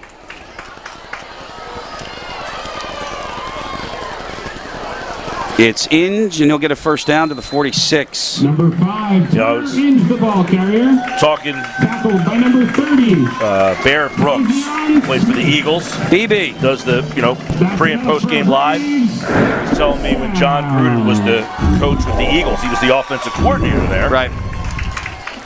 And Bobby Hoying was the quarterback. And you remember, Ohio Bobby State. Hoying got off to a great start his rookie season, and people were excited. This guy's going to be Crowd great. loved him. Well, Brooks tells me, Gruden would tell him, take 1, 2, 3, and throw it to that guy right there. In other words, he didn't let him read the defenses. He told him where the throw was going to be. Well, when Gruden left and Dana Bible took over, Hoying had no idea what he was doing because Gruden would tell him exactly, 1, 2, 3, throw it to that guy. 1, 2, 3, throw it to that guy. This is almost what you have to do here. Mm-hmm. You have to almost tell this freshman quarterback just to get him some confidence. 1, 2, 3, throw it there. 1, 2, 3, get it to this guy. And then hope that helps slow the speed of the game down for him. Timeout Braves, but it's funny you mentioned Bobby Hoying because, you know what other name comes to mind? Brad Gable. He stops, yeah. The Eagle fans were so desperate for a pure pocket passer. Really. You go back to... let's see. Kevin Cobb. Right? Couldn't play. Right. You're talking about a long list of people. And if Coffey were sitting in this chair, I would put him on the spot today and say, that was a winnable game last night. That was a winnable game last night. And I think Jalen Hurts, look, was he considered a sophomore? Is he a second year? Is he a rookie still? Yeah, he would be in his second year. He's only started. Last night was his 10th start. Yeah. He had some big misses, and then, of course... Yeah, he did miss some throws. And then they let Zach Ertz go today, which I'm not too upset about, actually. Well, you have to make the decision who you are. You're not a team that is Super Bowl bound or aspirations. It's time to see if Goddard can be the guy. By the way, Winslow 13, Cedar Creek 7. That game's going back and forth. Following the Brave timeout, and you saw the Brave sideline, and they got Watkins back at quarterback. Well, no, it's Inge rather. It was a wildcat with Inge, and he hands to Paul Williams, and across midfield he gets about 5. Yeah, just a little pitch here. He pitches it out to Williams, and Williams gets a nice block, uses the block, and gets up the field, crosses midfield. I wonder if it's a wildcat because it's Turner. We're going to have to ask Coach Inge on that one. It'll be his father, Wade. But second down and 5. So you have Keyshawn Watkins. That's number 7 right there in the middle of the screen. He is quarterback 1A, and he is going to line up as a slot back. So now we've got Inge at quarterback. Williams is behind him. Comes an option, and it was a good thing because Inge got buried, and then Williams got swallowed up. That's going to be a loss of 2 on the play. 3rd down and 7. Watch here, though, Mike, how Inge got buried. Callum Bowman. David, do we have that one again from the beginning? He says no. Okay. Turner got walloped. He did, and he waited. He baited that end for as long as he could before he finally got walloped. So 3rd down. So obviously, they're really trying to simplify the offense now. Call it 6.5. The marker is just inside the Millville 45. So with Watkins in motion, Inge will run from the back, gets a first down inside the Millville 40. Number 5, Turner. And you watch here, Lowe's, he fakes the pitch, and it's just enough of a fake to get the linebackers to go that way, and then he takes off up the middle. And that's where he has that explosion. And it adds a different dimension, obviously, from the quarterback position. But that little fake, that fake of the pitch, he got everybody going that way, got the linebackers to commit that way, and then he took advantage of them being off balance. At the 39, deepest penetration for the Braves tonight, and it's Turner again at the quarterback position, and he's able to get to the line of scrimmage and nothing else. Turner Inge, the ball carrier. Tackled by number 56, Jaden Wright. Jaden Wright kind of just threw his arm around his neck and just horse collared him to the ground. But you're not legally seeing, right. You're seeing a lot of just quarterback draw, delay, just doing anything they can to get, Inge is the best offensive weapon they have. So now they're just adding ways to get him the ball here by putting him at the quarterback position. Posed the question to Ray Trayley, defensive coordinator on the show, and even to Tom Kelly a little bit. Bill Belichick, what he does well, he does a lot of things well, but one thing he does really well is he scouts the other team and he says, I'm going to find out what you do best and I'm going to take it away from you. This is Watkins on the sweep. Yeah, and you wonder if the plan all along was to do the quarterback switch to show them somebody that they've never seen before, and then hopefully, to keep them close in the game. Their defense just hasn't been able to get a stop today. Now they're starting to move the ball a little bit here because they've showed a little extra wrinkle with the quarterback being able to kind of run power with the quarterback. They run the man in motion and then send him up and have the quarterback follow him right through the hole there. Ball is at the 36. It's a third down now and 7. Little 2-6 power sweep, but running it with the quarterback instead of a fullback. At this point, you've got 3 different quarterbacks that you put back there. I wonder if Drew Craig was injured. We'll get Kenzie on that. Third down, it's a pitch, and Williams is going to be 2 yards short. Number 10, down to the 32. Paul Williams, the ball carrier. Yeah, Paul Williams is a capable senior to carry the ball. If Inge is the quarterback, you don't lose a drastic drop-off with Williams carrying the ball. Obviously, you like Inge carrying the ball in that situation, but Williams can obviously get the job done, and now you have both those guys touching the ball a lot more. This is the part where when you start to call names that you haven't called earlier in the game, that's where the coaches went to the bench. I don't expect Dennis Thomas to do that, though. As you mentioned, he'll put the pedal to the metal until he thinks he doesn't have to. He's up 27 here on the Braves in their building. 4th down and 4. And this will be another timeout. Braves will take their second. We'll take it with them. 27-0 Millville here on BFA. No one out-cheeses, out-meats, out-supremes, out-crusts, or out-stuffs the Hut. Because when it comes to making your favorites, no one out-pizzas the Hut.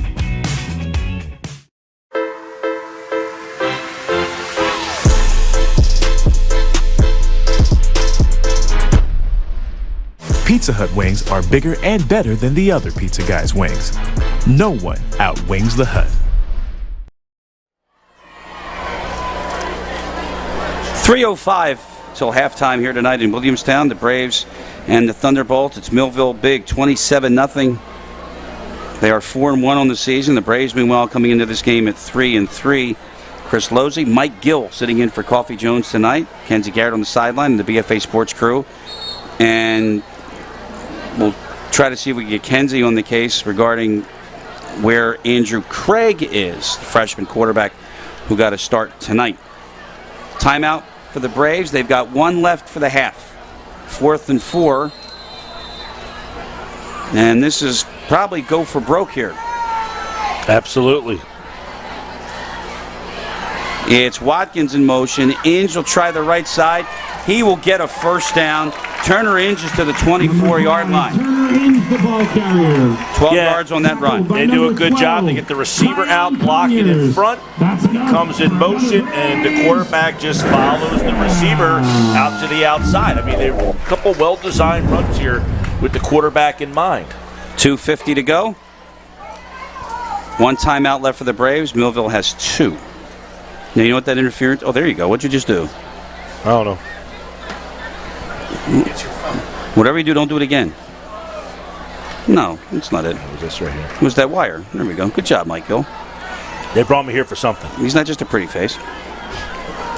1st and 10 at the 24. Sounds a lot better, doesn't it?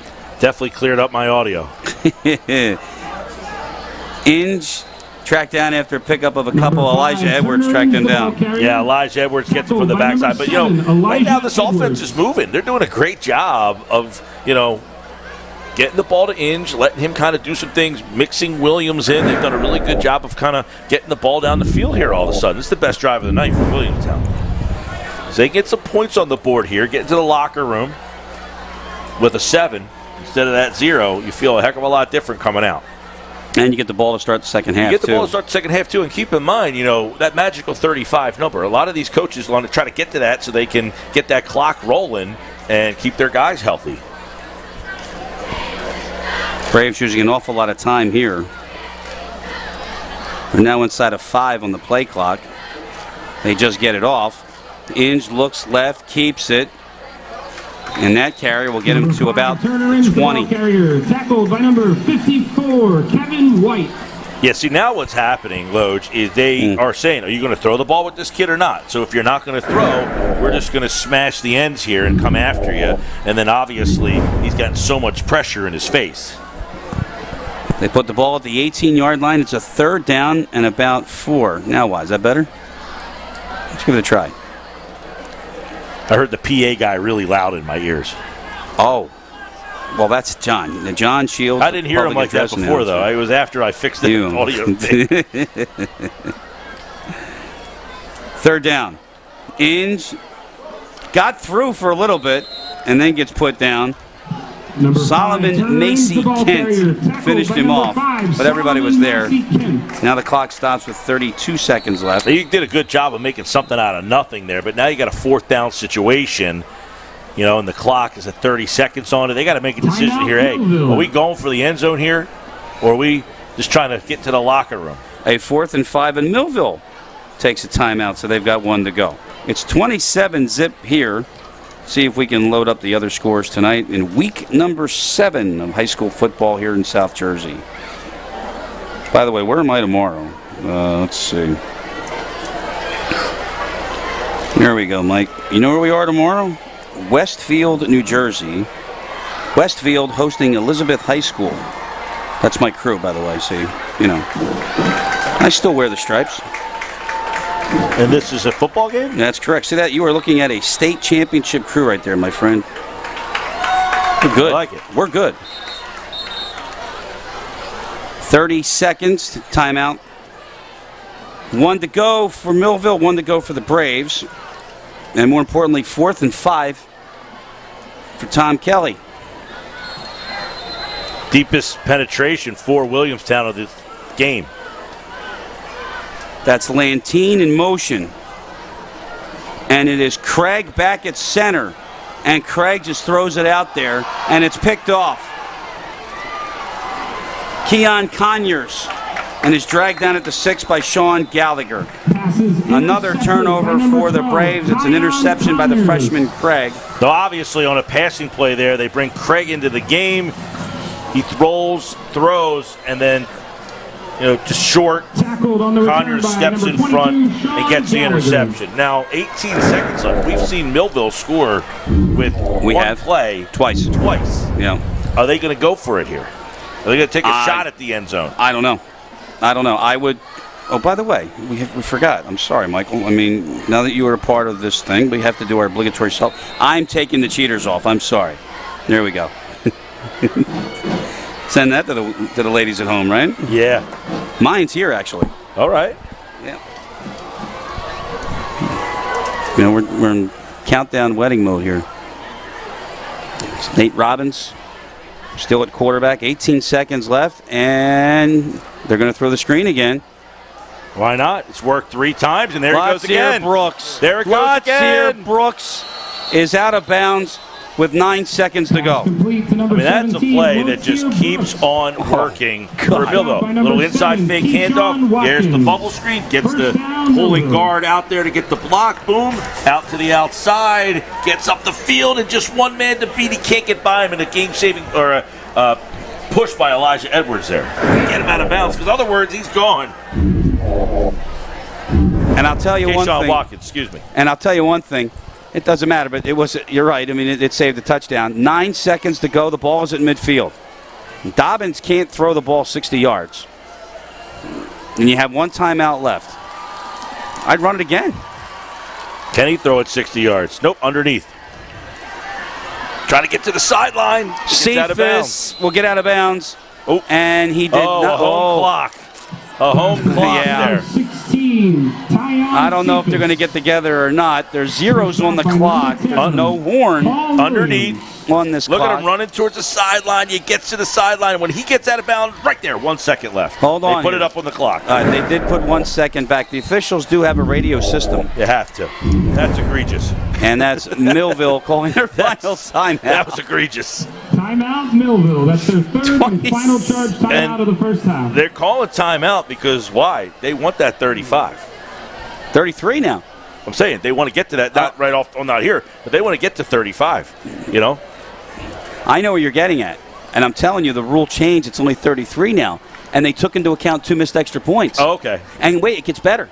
If it's 33, the difference, and the clock runs, as the opponent, you have to get into 24 points to go back to a regulation clock. These are some changes. Absolutely. And, you know, usually the changes aren't good, but that one is. The other thing, you know, usually they all trickle down from college, right? So when I was doing college, we would do the 40-second clock, right? We never had it in high school, right? Now we got a 40-second play clock. We would stop the clock on a first down, and then ready for play. No, now we wind it. So everything filters down. So that's a good change. They're taking a shot. Barring a penalty, we got zeros and a sack by the Brave defense to end the first half. One bright spot for Williamstown. It has been all Millville tonight. End of the first half with the Here. score, Millville 27, Williamstown 0. On Tuckahoe Road in Williamstown, our score is Millville 27, Williamstown nothing. Halftime is coming up here on BFA. Order your Pizza Hut faves like original pan, original stuffed crust, and more at PizzaHut.com. What's the recipe for surprising the kids, treating yourself, and ditching dish duty? You're looking at it. Order your Pizza Hut faves like original pan, original stuffed crust, and more at PizzaHut.com. No one out-pizzas the Hut.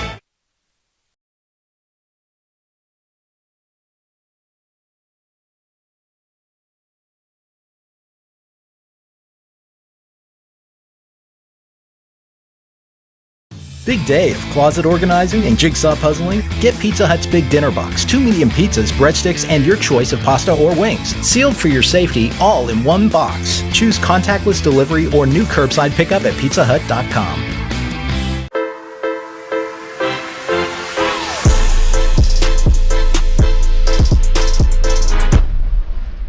Pizza Hut wings are bigger and better than the other pizza guys' wings. No one outwings the Hut. No one out-cheeses, out-meats, out-supremes, out-crusts, or outstuffs the Hut. Because when it comes to making your favorites, no one out-pizzas the Hut. I know, because we've talked to everybody.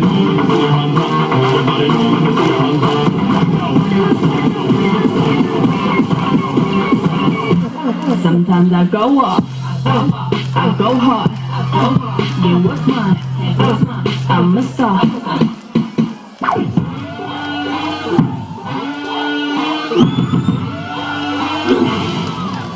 Yeah, you got that.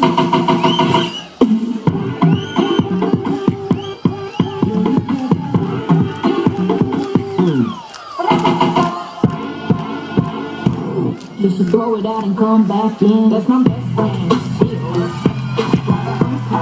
She don't need something. That's my best friend. You ain't on the team, you playing for team B. Wow.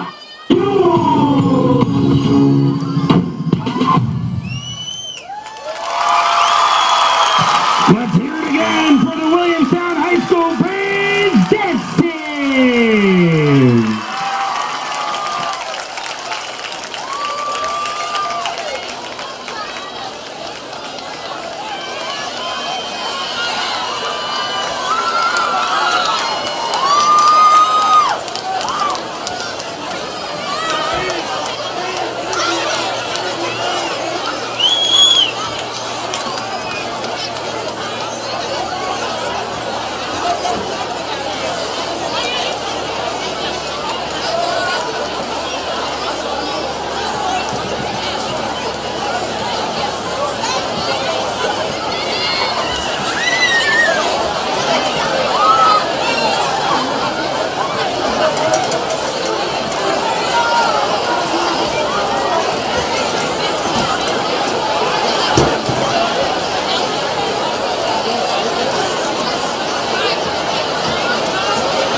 In honor of Breast Cancer Awareness Month, our student section is dressed in pink tonight to give love and support to families during this time. Please send out some extra love tonight for the Pinto family, and don't forget to hug your loved ones. At this time, we'd like to welcome our 2021 homecoming representatives currently circling the track. Our first 3 cars carry the representatives for the freshman class of 2025, the sophomore class of 2024, and the junior class of 2023.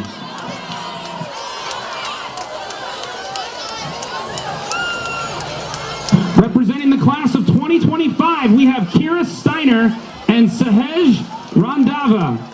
Kira is so excited that she was voted as the homecoming representative for the class of 2025.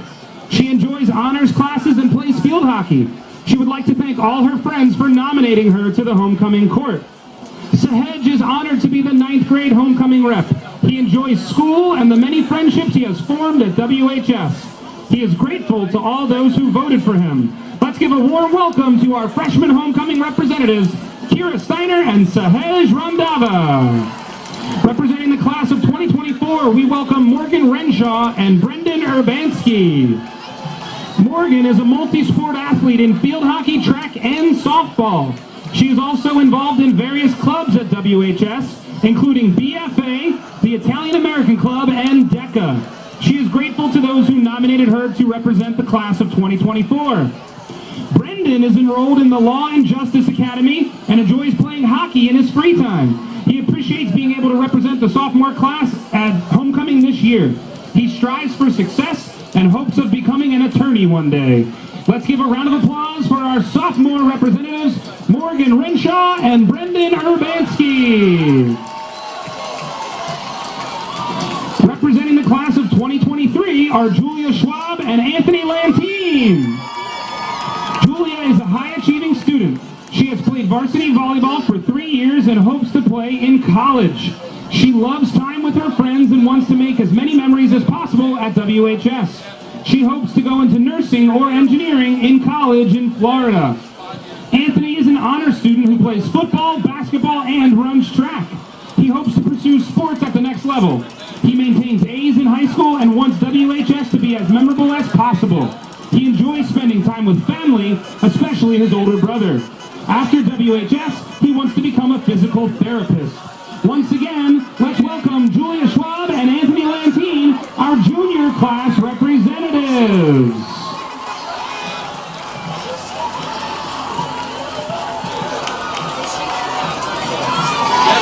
Coming around the track now are the homecoming representatives for the senior class of 2022. In our first car, we have Zoe Ford and Paul Williams. Zoe is a lifelong Brave. She has participated in 12 years of football, cheer, and track and field. She is a full-time student athlete who is dedicated to her academics. In the 2022 fall semester, she plans on attending a 4-year HBCU to obtain her bachelor's degree in biology and minor in pre-med to become a trauma surgeon. Paul has been a member of the Monroe Braves football program since 2nd grade. He hopes to continue his career with football at the next level and pursue a degree in sports medicine. In his free time, he also likes to run and spend time with family and friends. He is respectable, hardworking, and funny. Please welcome Zoe Ford and Paul Williams.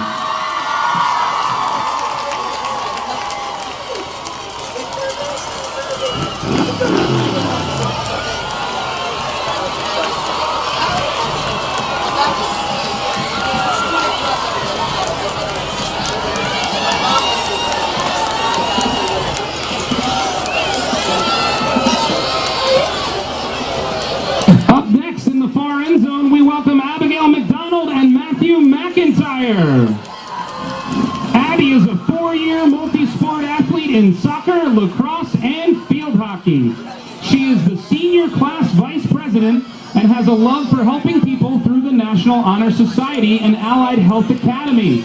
Abby also enjoys in her free time with friends and family. After graduating, she plans on pursuing pursuing sports in college and majoring in nursing. Matthew is a 3-year varsity baseball player.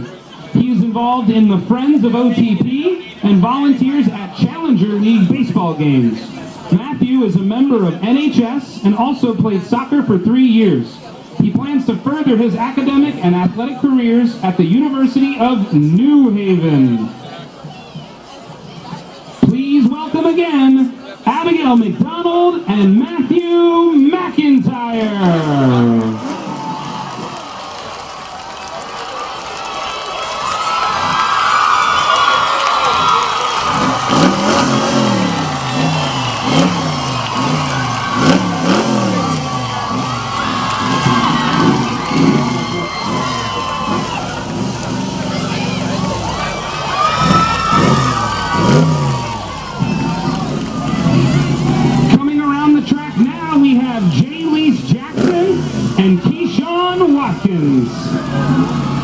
Jay Leese has participated in many clubs and activities over the past 4 years. She is a 4-year varsity runner and participates in cross country, winter, and spring track. She hopes to pursue a career in health science. She would like to thank her family for supporting her and all her classmates who nominated her. Keyshawn is a 3-year varsity football player and is now captain. He hopes to continue his football career in college. He also enjoys spending time with his friends and playing video games. Keyshawn will continue his college education, studying sports management, and pursuing his career as a sports agent. Coming down the home stretch now in the white car, please welcome Jay Lee Jackson and Keyshawn Watkins.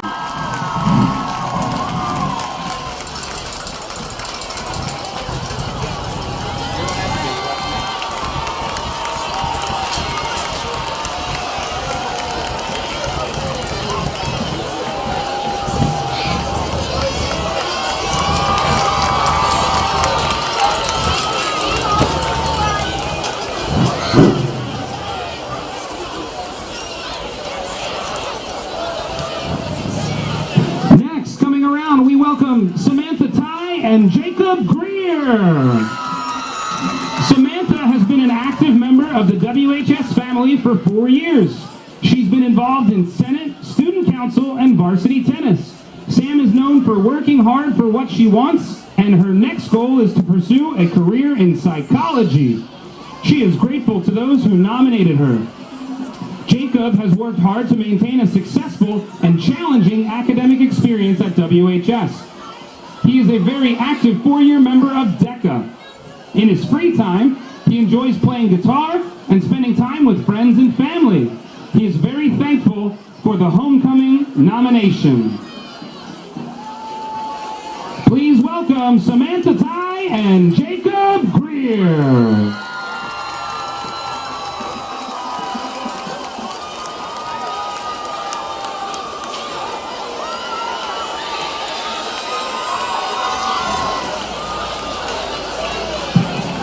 And finally, we welcome Nina Feliciano and Vincent Fazo.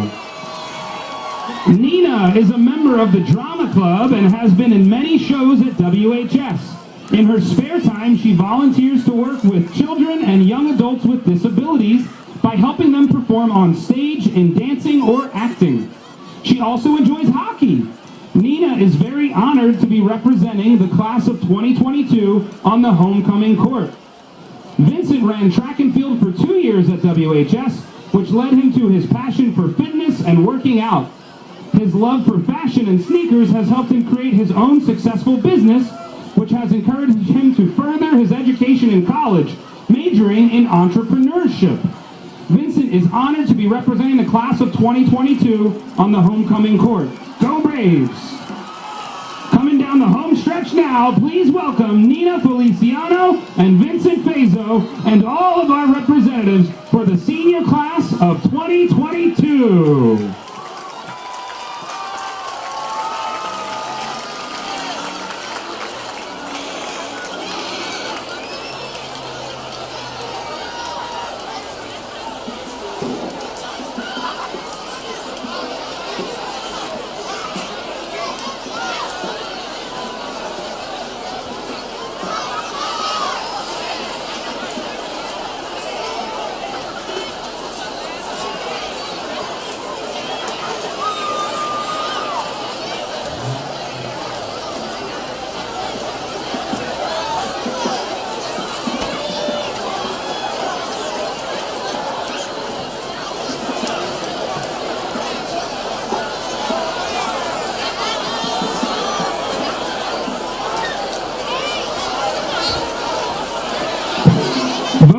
the homecoming king and queen of the senior class was conducted this week.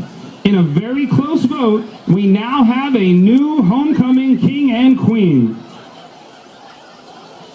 Mr. DeStefano, our principal of Williamstown High School, will be crowning our 2021 homecoming king on behalf of our reigning king of the 2021 homecoming, Devin Cope.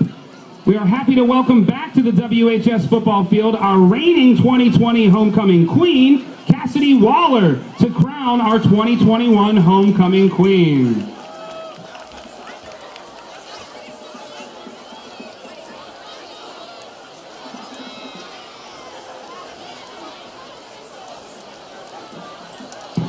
The homecoming king for the class of 2022 is Paul Williams.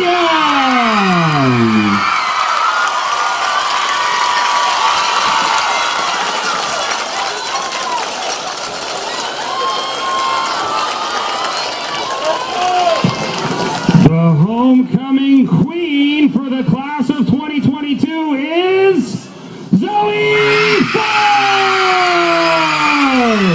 Congratulations to our new king and queen, Paul Williams and Zoe Ford!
Order your Pizza Hut faves like original pan, original stuffed crust, and more at PizzaHut.com.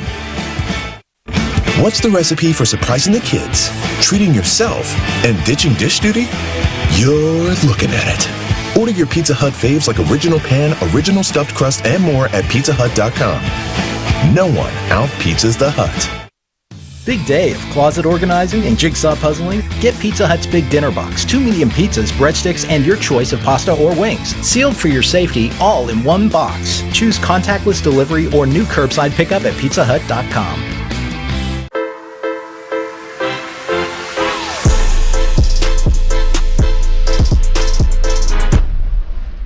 Pizza Hut wings are bigger and better than the other pizza guys' wings.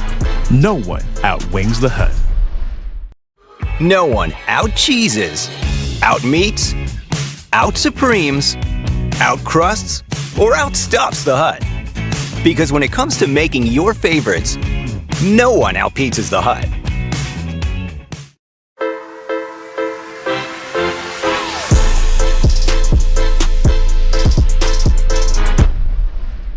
Pizza Hut wings are bigger and better than the other pizza guys' wings. No one outwings the Hut. Big day of closet organizing and jigsaw puzzling? Get Pizza Hut's Big Dinner Box, 2 medium pizzas, breadsticks, and your choice of pasta or wings. Sealed for your safety, all in one box. Choose contactless delivery or new curbside pickup at PizzaHut.com.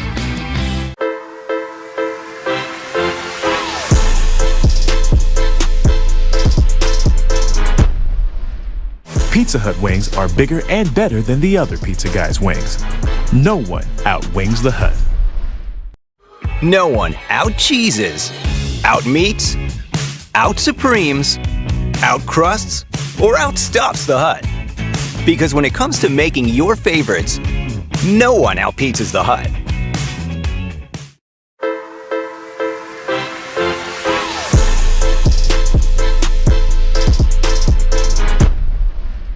Pizza Hut wings are bigger and better than the other pizza guys' wings. No one outwings the Hut. Order your Pizza Hut faves like original pan, original stuffed crust, and more at PIZZAHUT.com. What's the recipe for surprising the kids, treating yourself, and ditching dish duty? You're looking at it. Order your Pizza Hut faves like original pan, original stuffed crust, and more at PIZZAHUT.com. No one out-pizzas the Hut. Big day of closet organizing and jigsaw puzzling? Get Pizza Hut's Big Dinner Box, 2 medium pizzas, breadsticks, and your choice of pasta or wings. Sealed for your safety, all in one box. Choose contactless delivery or new curbside pickup at PIZZAHUT.com.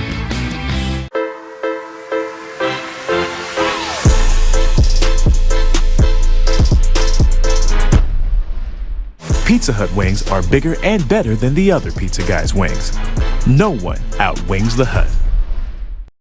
No one out-cheeses, out-meats, out-supremes, out-crusts, or outstuffs the Hut. Because when it comes to making your favorites, no one out-pizzas the Hut.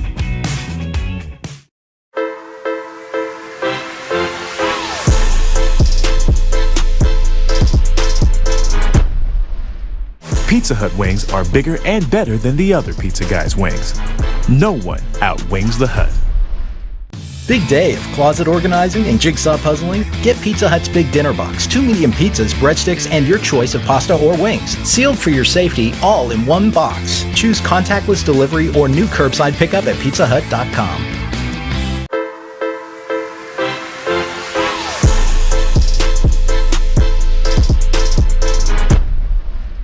Pizza Hut wings are bigger and better than the other pizza guys' wings. No one outwings the Hut. No one out-cheeses, out-meats, out-supremes, out-crusts, or outstuffs the Hut. Because when it comes to making your favorites, no one out-pizzas the Hut.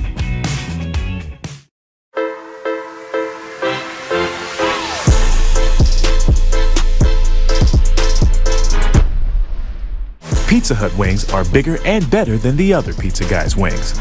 No one outwings the Hut.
on the ventilator. Oh my God, man. Jesus Christ, Ruth.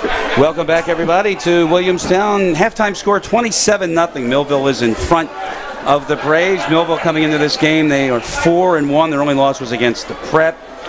And they, as Mike Gill had said in the broadcast, they keep retooling and retooling, and it is my pleasure to bring into you for one of our halftime guests, Dave Lagama, the athletic director and a dear friend of the program. Good to see you, cuz. Hey, Chris, thanks, man. Appreciate being here. We talked all the time about how your coach, Dennis Thomas, retools, and retools. He just does an amazing job.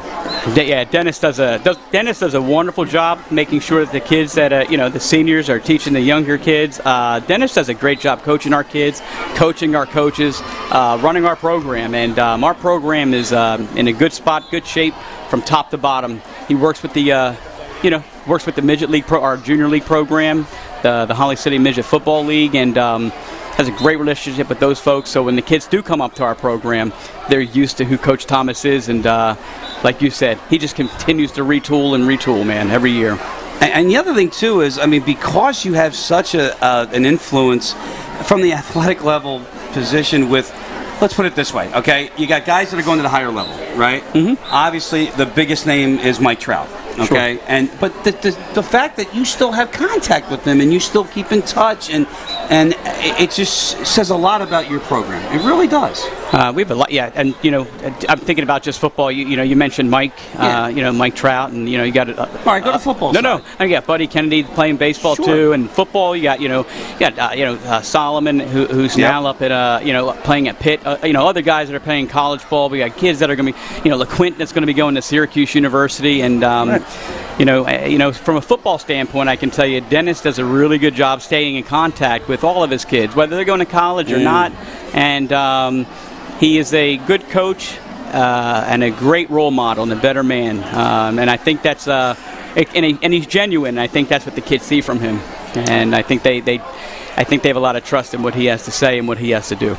They're saying that this could be a very special year for you guys. You feel the same way? They may be right.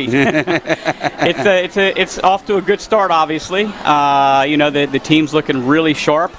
I've learned something in talking. Dennis is always very honest when you ask him about what to expect from a Friday night game, but he's also always very reserved, and because he also knows the level of competition that we're playing every week, and the scoreboard says 27-0 tonight, but Williamstown, we were talking earlier, man, they're not a bad program. They're a good program. They're a good Group 5 program, and it doesn't get any easier next week. We go play Lenape next week, and another perennial powerhouse, Group 5 style. Then so it's with the benefit from playing such a tough schedule these last several years is that when you get into the playoffs, you're used to playing that caliber of team, and you're ready for the competition. So, yeah, man, we're ready. It could be a very special year, so we'll see. It would not be me if I didn't bring up the officials, so I'm going to bring up the officials. Has it hit you at all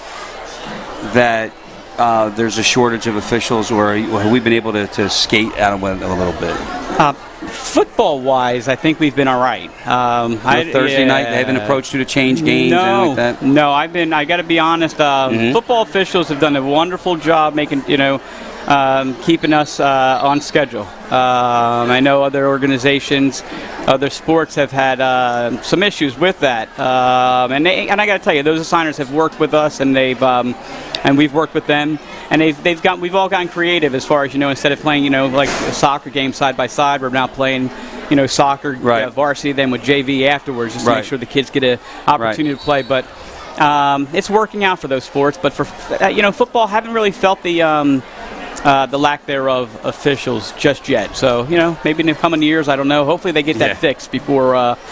That would be nice. Before that happens. So we'll see. Cuz, great to see you. Hey, man, always a pleasure. Thanks for having me, man. Anytime. And, always a pleasure seeing you, Chris. Have a great night, buddy. You too. Thanks, man. Dave Lagama, the AD at Millville, and a dear friend of the program and everything that is high school athletics, and we appreciate him coming on board here tonight.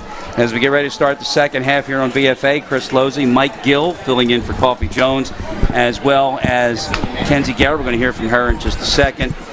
Braves won the toss. They deferred, so they're going to get the ball to start the second half. And did I get that, Bug? I don't know. Okay. So I think I did if we don't see it. So got a bunch of scores for you, Lowe's. Go for it. St. Augustine 49, Vineland 6 in a final. Willingboro 39, West Deptford 14, EHT 49, Seneca nothing. Burlington City 24-7, Haddonfield 14, Sterling 7, Millville obviously 27-0 here. Cherry Hill West 21, Paul the 6 7, Washington Township 26, Eastern nothing. Cedar Creek 14, Winslow 13. There was a block extra point in that game. Delran 21, Collingswood 6, St. Joe 7, and Kingsway nothing. That is the out-of-town scoreboard. We got 27-0 here, and Kenzie Garrett on the sideline. She had a chance to talk to Coach Kelly. Kenzie, what do you got? Hey, thanks, Chris. So I actually just had a great conversation with Coach Tom Kelly, not Sean Kelly. I know a guy named Sean. And he said something that I absolutely love. He said, there's nothing that we can do about that last half. We have to keep our head high, and going into this next half, win it going forward. Man, their quarterback, Drew Craig, got thrown into the Wolves here with his debut game. They got a great defense. They're struggling offensively a little bit, but he's doing the best he can. So we'll see where this second half goes. I'm going to send it right back up to you, Chris. Thanks, Kenzie. And talk about getting thrown into the Wolves, right? That was Turner Inge with a carry, and he got nothing on that. So it's second down and 10. 27-0 to score. And for those of you keeping score at home, you mentioned the Cedar Creek score, right? 14-13. Yeah, well, you were beaten to it by one Rich Hahn.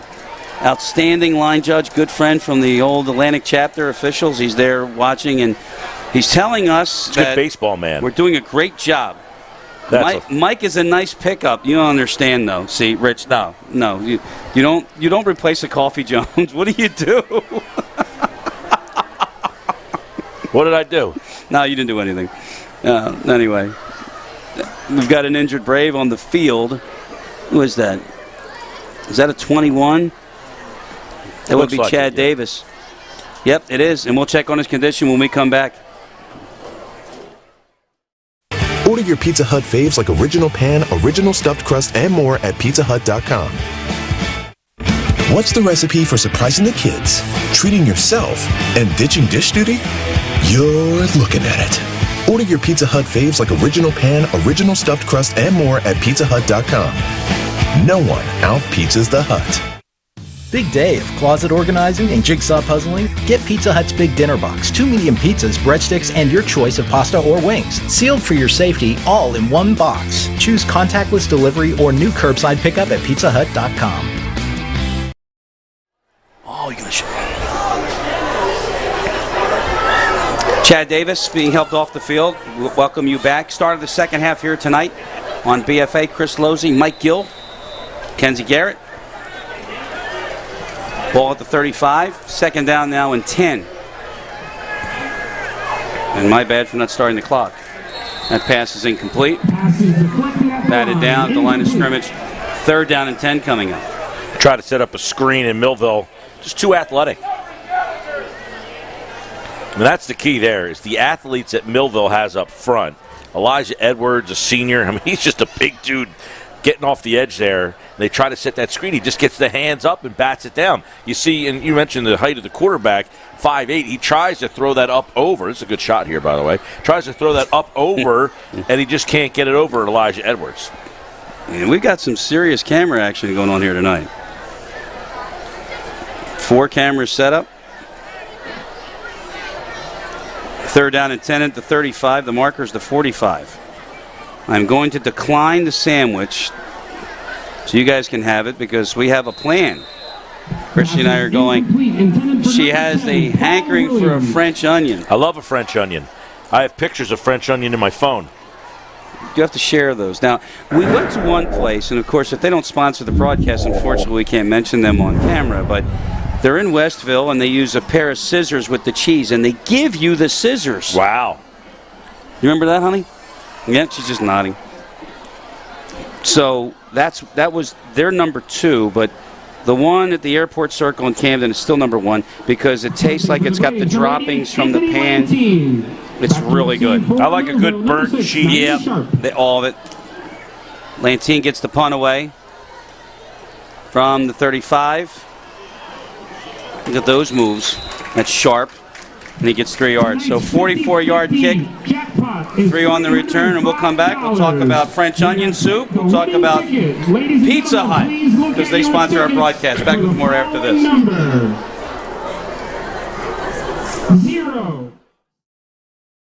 Order your Pizza Hut faves like original pan, original stuffed crust, and more at PizzaHut.com. What's the recipe for surprising the kids, treating yourself, and ditching dish duty? You're looking at it. Order your Pizza Hut faves like original pan, original stuffed crust, and more at PizzaHut.com. No one out-pizzas the Hut. Millville takes over following the punt. 11:17 on the clock in the third, and a Millville score here will put the clock in motion, as they say. 1st and 10. Dobbins is still at quarterback. And Cephas with the carry, out of bounds after a pickup of about 4.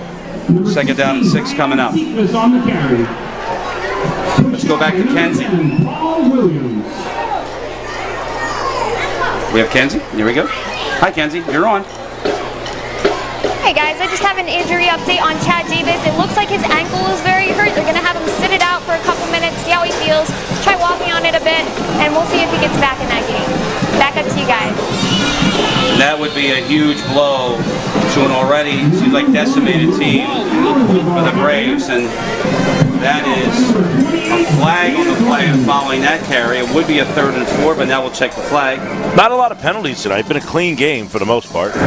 By the way, Paul Williams was your homecoming king. He won. He did? All I know is I did not win the 50-50. I've never won one or never been close. No? No. I don't think, you know what, come to think of it, I don't think I did either. I mean, I'm never within like a ticket, a number, nothing. Right. Cliff DeCourcy, personal foul against Millville. Ball is dead ball foul, personal foul on Millville. 15-yard. You mentioned with Dave about all the different athletes. Think about Millville with all the different, you know. You mentioned, you know, obviously Trout, but they've got guys all. Raquel Armstead, who's playing for Jacksonville. Oh yeah, played at Temple. I mean, he's in the NFL. I mean, think about that. They got 2 players, maybe more. I think they got a lineman somewhere too. Maybe he's from Vineland, Denby. By the way, the down counts, so it's now 3rd down. They get it out to Brooks in space, and look at this. Look at this. He's going to get a 1st down up to the 49-yard line. You know, he's a freshman, too, and making moves like this. Wow. He's had a night-to-night speed. We're going to be talking about this kid for the next couple of years, but I think we're going to be talking about this kid breaking records, doing stuff. I mean, the speed he has and the way they get him the ball. In an offense that has experience, and he's a freshman out there. Over 150 yards receiving, 2 touchdowns. They get into the flat, and Hale, who has a touchdown, is There's caught Paul down. Williams, the homecoming king. Once again, our winning ticket number, please pay attention. And his queen also won. Oh, really? Yes. Wow. 9-3. So 2nd down and 13 now. This is Robbins going up top, and he's got a connection. Pitch inside the 30. Thomas Smith, who had the first touchdown catch of the night. This is just a beautiful pitch and catch. Robbins, just look at this. Slings it, leaves it out there, and 2 steps on the defender, right over the shoulder, able to make the catch. I mean, good air under the ball, and just a very nice execution. 10:18 to go, and a 1st and 10, and now this one will be shut down. You know, Millville's offense has speed, weapons, and then we mentioned the trigger man. They could beat you in a lot of different ways. This is a really good offense here. So DeCourcy tells us it's a false start. So the ball will go back to the 27-yard line. 1st and 15, there's the score. So Millville gets into the end zone, and they will institute the running clock. But I'll tell you what, for the Braves, let me just finish this point. You know, I think it's great to get the freshman Craig involved in this because, you know, really there's no harm in doing it. Over the middle, and that pass, and it was deflected. Justin Rossi on coverage for the Braves. Good protection here. Look at this.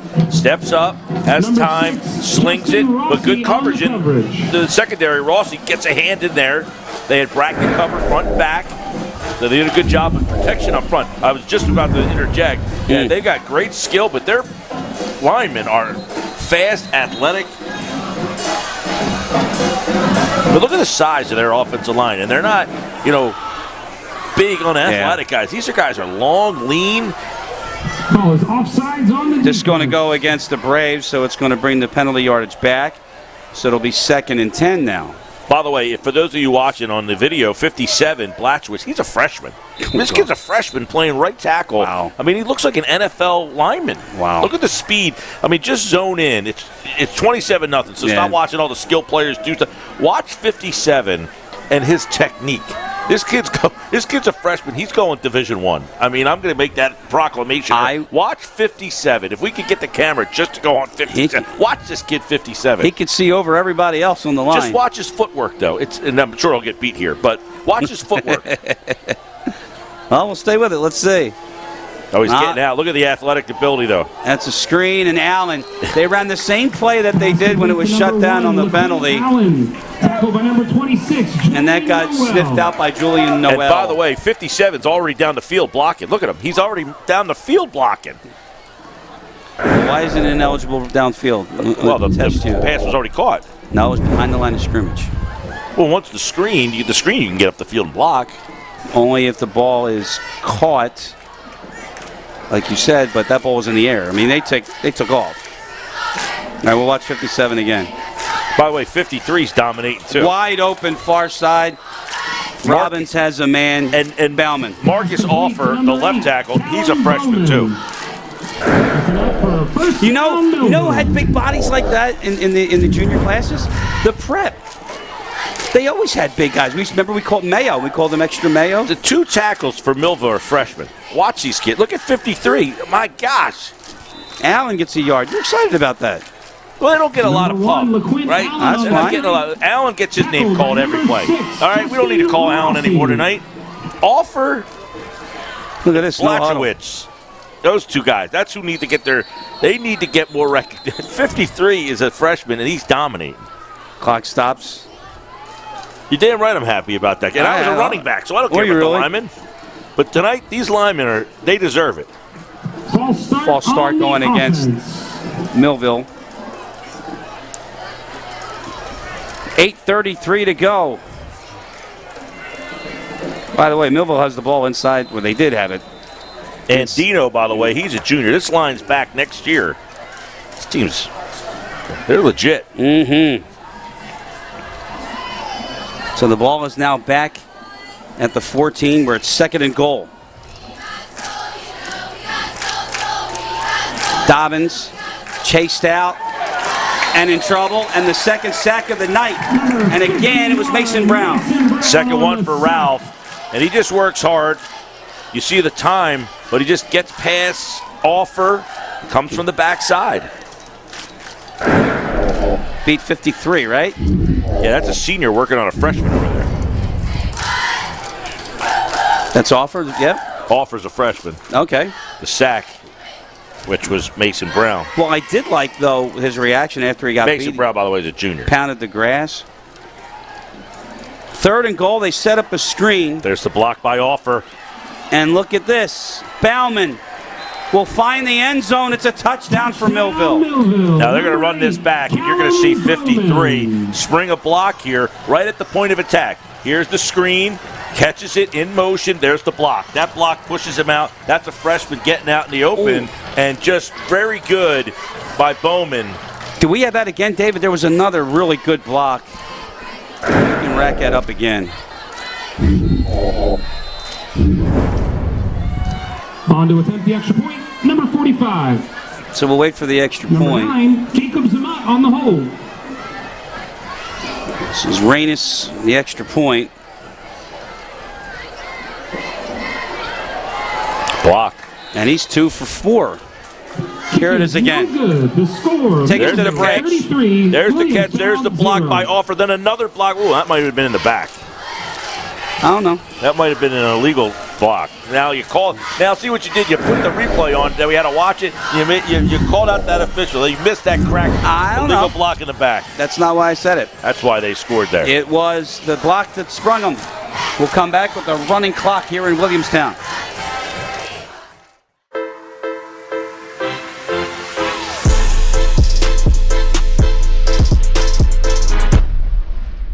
Pizza Hut wings are bigger and better than the other pizza guys' wings. No one outwings the Hut. No one out-cheeses, out-meats, out-supremes, out-crusts, or outstuffs the Hut. Because when it comes to making your favorites, no one out-pizzas the Hut. Courtesy of Rich Hahn. Anybody else you want to give love to? Who else? To me? Anybody? I don't know. You. How about you, honey? You want to get mentioned on the air? Oh, she's got her buds in. Do you want to get mentioned on the air? Yes, I will. Should be the last one. Kicking off for Millville, number 45. Back to receive for the Braves, number 7, Keyshawn Watkins. So they wind it on the whistle, which we call the ready for play. And as I had mentioned, we were in the running clock. Julian Noel on the kickoff return. Julian Noel. Gone. Going to take it. And the Braves get on the board. Lowe's, the Braves special teams have been their best weapon. They've had 2 big kick returns, and now this one. The third of the night, they had 2 to the 50, and this one they took home for a touchdown. Their kickoff teams have been the highlight of the night for Williamstown. You know, the last 2 kickoffs for Millville went out of bounds. So this will be officially 87 yards for Julian Noel. And once, I mean, he didn't get touched. Not once. He doesn't get touched at all. On to attempt the extra Didn't have to point, break a tackle or anything. Just followed the blocks patiently. Look at, he hit the sideline and into the end zone. You know, as an official, I hate that. Like we call it like reverse, where you have to like run down the sideline with them, right? Actually, on interceptions and punt returns, but still, I mean, it's these kids are getting faster, or we're getting slower, one or the other. 33-7. Back with the kickoff here on BFA, exclusively sponsored by Pizza Hut. Order your Pizza Hut faves like original pan, original stuffed crust, and more at PizzaHut.com. What's the recipe for surprising the kids, treating yourself, and ditching dish duty? You're looking at it. Order your Pizza Hut faves like original pan, original stuffed crust, and more at PizzaHut.com. No one out-pizzas the Hut. We're doing Philly Diner. Quite possibly. As it's 33-7, we welcome you back. BFA Sports coverage of the Williamstown Braves football season here. Exclusively sponsored by Pizza Hut. Chris Losey, Mike Gill sitting in for coffee. And Kenzie Garrett on the sideline. And Kenzie with some, I don't want to say earth-shattering, but certainly news of note. One is Zach Zerby, the starting quarterback this year, sophomore, surgery done for the season. And they got obviously Vineland next weekend, and then a very good Ocean City team. And what was the other injury that Kenzie reported about? Oh, Chad Davis. Kicking off for the Braves, number 18, Darren Darkangelo. So Darkangelo, 7 minutes left in the third, and the Braves on the board on a kickoff return. You know, longtime coach here, Frank Fusatola, 3 state championships, 2 back-to-back. I mean, he's royalty here. He ran the special teams. That's how much he thought of the special teams. So for you to mention that did not go unnoticed. It's been the highlight of their night. Indeed. Short kick from Darkangelo at the 12-yard line. That's Sharp.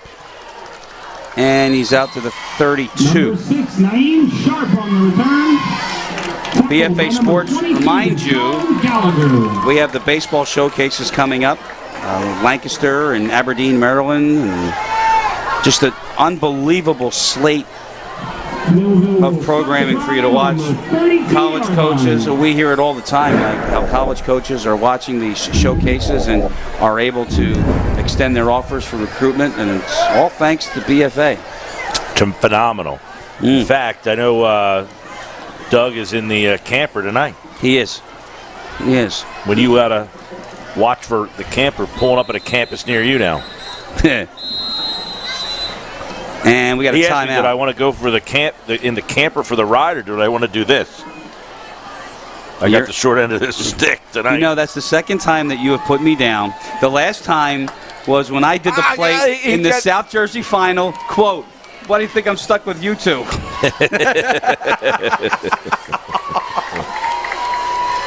Well done, my friend. That was great stuff. That was great. I never heard the end of that, by the way. That was great stuff. There was a great game by Ocean City that day, too. There was a tweet yesterday that I saw from @Facts. That was the name of the Twitter account. FACTS? Yeah, Facts. Okay. And it said, people who are sarcastic average 3 extra years on their life. I said, well, then I'm never going to die. I was going to say the same thing because you know what? My fiance is behind me, Chrissy, and say that again for those who, say that again. For those who are sarcastic, they have what? Say it again. Oh, they average 3 years on their lives for everything, when you're sarcastic. Oh my goodness. Every time that you get sarcastic about something, you add 3 years to your life. I may live till I'm 212. Right, I said I'm not going to die. 3rd and 1 coming up. As we tick the 5 minutes left here in the 3rd. Julian Noel electrifying the Williamstown crowd with an 87-yard kickoff return for a touchdown that gets the Braves on the board. This is Dobbins, and he's going deep, and Brooks goes up to get it. What a catch. What a night Brooks is having. We remind you that that's a freshman making this play here. I mean, look at this throw. One spot to go get it, and Brooks goes up and gets it. I mean, that's a freshman. Again, I mean, right? Are people not amazed by the fact that these are freshmen out here making plays like this anymore? Are we so numb to that freshmen are now competitive? Right in front of Julian Noel. Now they're going to run the screen to the far side. More open space for Haley. Look who's in here. The freshman. Right? Seriously, watch this play. Now, it's a very nice screen design. 53 offer. There's a block. Keeps the block going. Pushes him down the field. And then he's still coming down the field. You'll see him come in here late. Say, get off my guy. That's Dennis Thomas for you. One of the best youth football coaches in the business. Coached USA football, too. It's Marcus Offer is the left tackle. Number 1, LaQuint Allen, the ball carrier. Darian Blachowicz, he's the right tackle. Those two are freshmen. Brooks, he's a freshman. This offense here, as I told you, man. And Allen, by the way, the running back's going to Syracuse. So Allen gets a carry. 3:25 to go. This program has put a lot of guys into college. They do a great job. Oh, yeah, and Dave mentioned that, too. AD Dave Lagamba. On the rollout, and Robbins missed. That's a miss right there because he had Sharp. And he had room. I mean, there was green grass everywhere, and that's one of the few times you've seen Robbins not on the same page as his receivers. They've been on cue all night. So it's now 3rd down and 7 from the 20. Again, clock running. 2:50 to go. You mentioned Vineland next week. And the Braves are at Ocean City. And then we'll sit and wait. But, and maybe you can help me with this because every year I get a different explanation for this. Over the middle, and that is a great defensive play by Sean Gallagher. Yeah, Gallagher, right at the last second, you'll see him. He steps up, he throws, it looks like it's there, and then Gallagher says, nope, ripped it right out of his arm. It's a heck of a play. He's having a heck of a year, too. But all right, so how does this work in the playoff situation, right? As it's 4th down now for the Thunderbolts. So tell me how PowerPoints work. Well, they've changed them so much. They had a guy that was doing it a couple of years ago. I think they got rid of that whole situation where they had a guy with like a formula. It was sitting in his basement somewhere who had test tubes with smoke coming out of him, and that was how they basically came up with the thing. Pass is incomplete, intended for number I'm not 100% sure on what the new. They're using a couple of different things that they kind of mesh together now to kind of do a strength of schedule. Right. If you play someone and lose, you get points now. I mean, they're basically giving you credit for playing a better schedule. Right. So there's a lot of different factors that I could probably find out by the end of this game. You better hustle. It's a running clock. By the way, the Braves do hold, and they get the ball back on the change of possession as we tick down to 1:27 to go. Rich Hahn, if you are watching, which I know you are, help us out if you can with the PowerPoints formula. And as Coach Kelly had mentioned it, you know, they're going to get some points tonight by playing a Group 4 power in Millville. Again, coming into this game ranked 9th in the city, and Paul Williams. Paul Williams, open field, across midfield to the 46.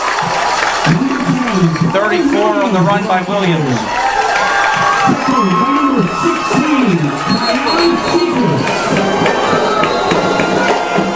Or if anybody else that happens to have my cell number or Mike Gill's, we'll put it on the chat box, right, Ryan? The chat box is still available for BFA Sports. Let us know how that works, please.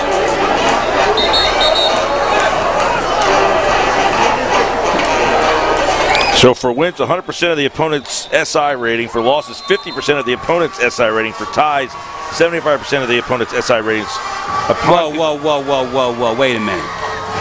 Try that again because I'm fixing the clock here. Go ahead. Try it again. So if you get a win, you get 100% of your opponent. So Millville will get whatever SI points. What's an SI?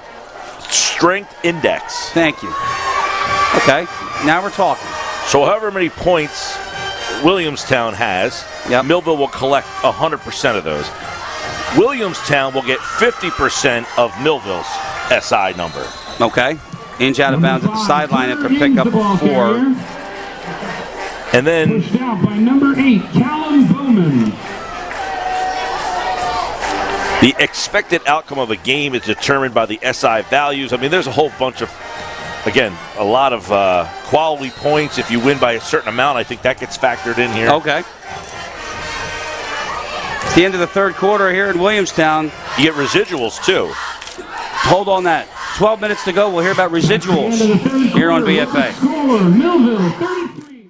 Big day of closet organizing and jigsaw puzzling? Get Pizza Hut's Big Dinner Box. 2 medium pizzas, breadsticks, and your choice of pasta or wings. Sealed for your safety, all in one box. Choose contactless delivery or new curbside pickup at PizzaHut.com.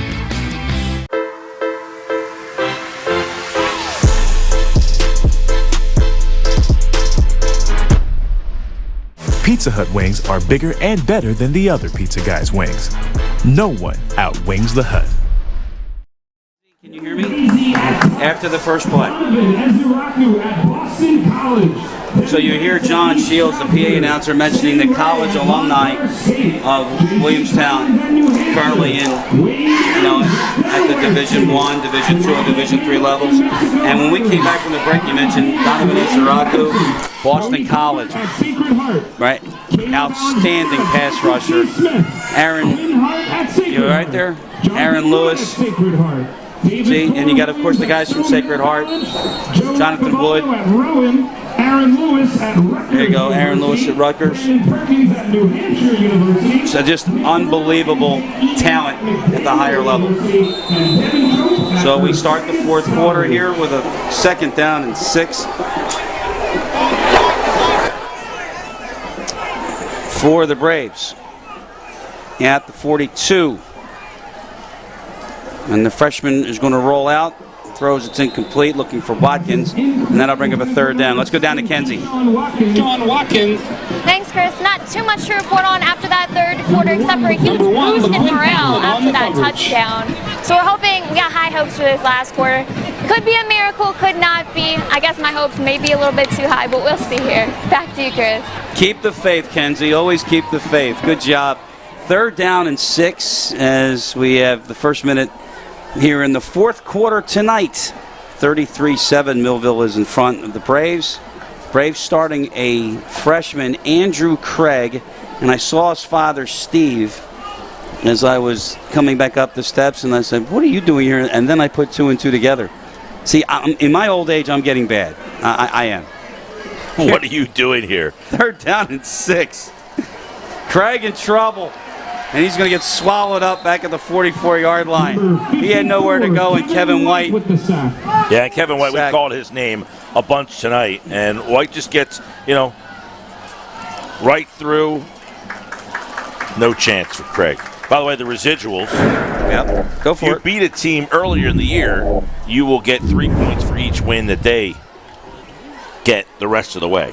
So Rich Hahn just sent something that says For the Braves, Gridiron. There we go. Team Leagues United Power Ratings. Does that help at all or no? So, Rich, why did you send this to us? That he might think that you're asking for the PowerPoints, not how the PowerPoints are put together. But you're right. You do need a PhD. That's what he said. You need a PhD. I'm just an official. I'm trying my best here on the fly. It's a great punt. Lantine's best punt of the night by far. And it'll be down at the 25-yard line. 9:50 to go. Punt is down on the 25-yard line. And they'll keep it running. By number 33, Paul McCullough. So, Mike, first of all, outstanding job in eluding any speeding tickets on the Atlantic City Expressway. Well done. Yeah. Well, it wasn't the expressway that was the problem. It was once I got around the Geets Diner is when the traffic really started to build up. And I got up here in a good time. It's a light, too. And, you're stuck there. The light is green. And like my father would say, real calmly, he would say, what particular shade of green would you prefer?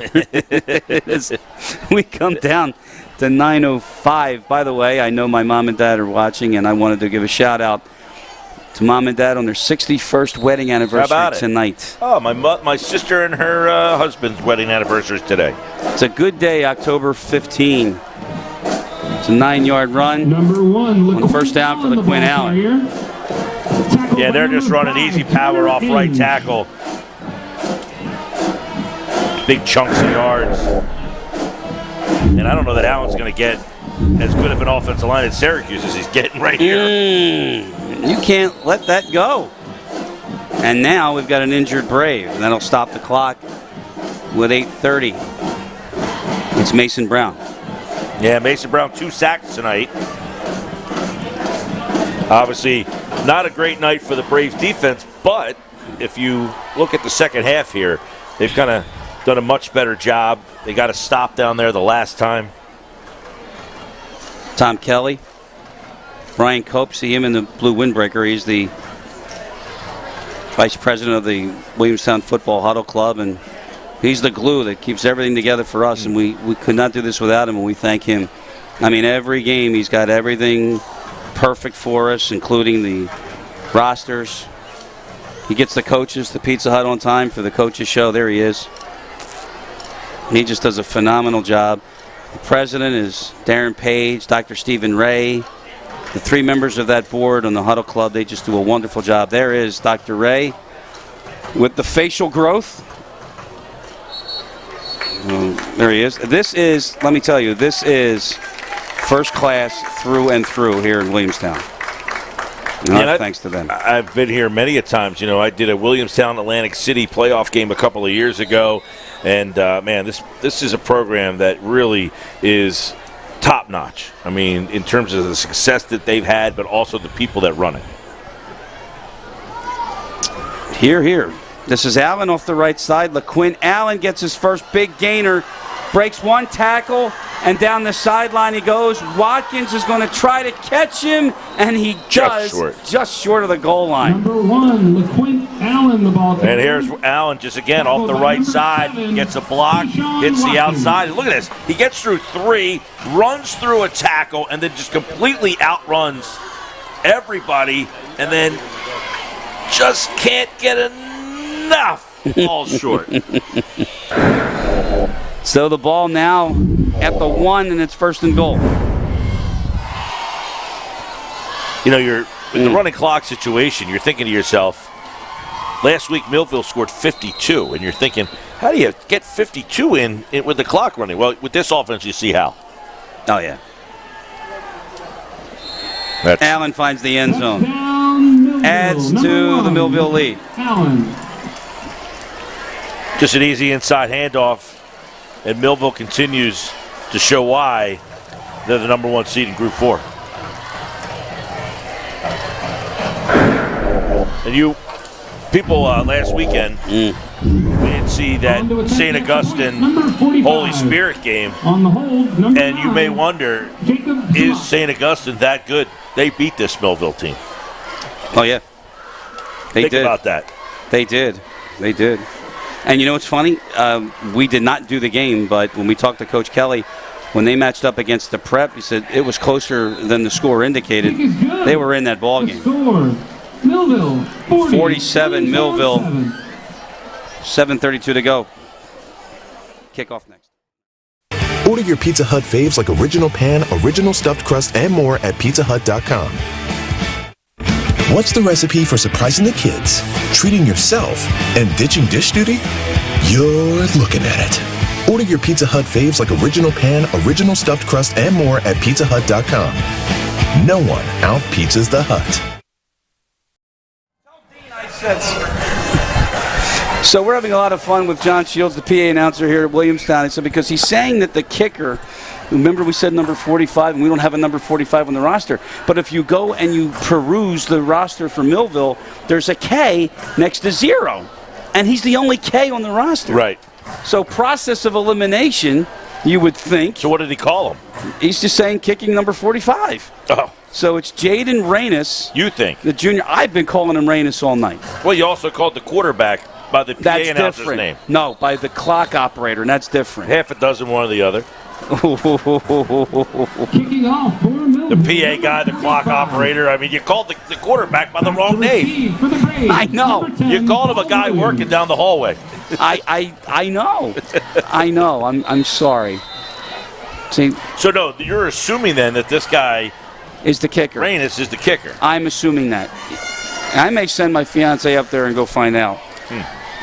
Sure, that's just what Paul just Williams. the assignment she wants. Yeah, she wants an onion soup. 87-yard kickoff return. Paul Williams, not so much this time. First and 10 for the Braves at the 30-yard line. Another good return, though. By the way, we talked about the return game has been top-notch.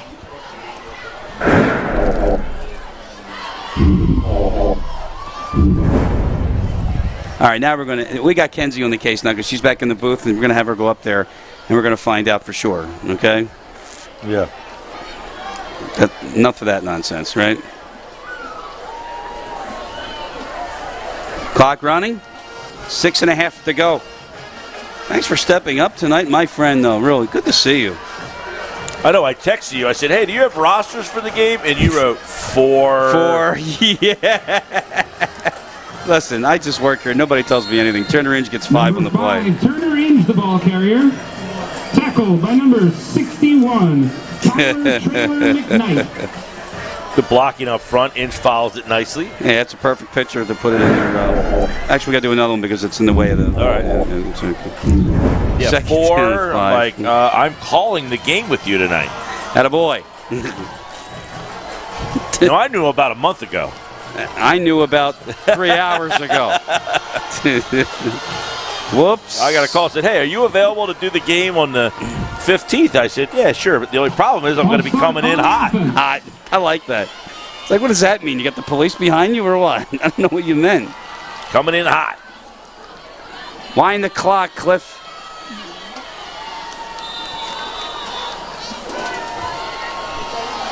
See? Good Thank guess. you, Kenzie. You can confirm that. Would you please tell Mr. Shields he is the kicker? It's confirmed. Well, he has to kick again. He's.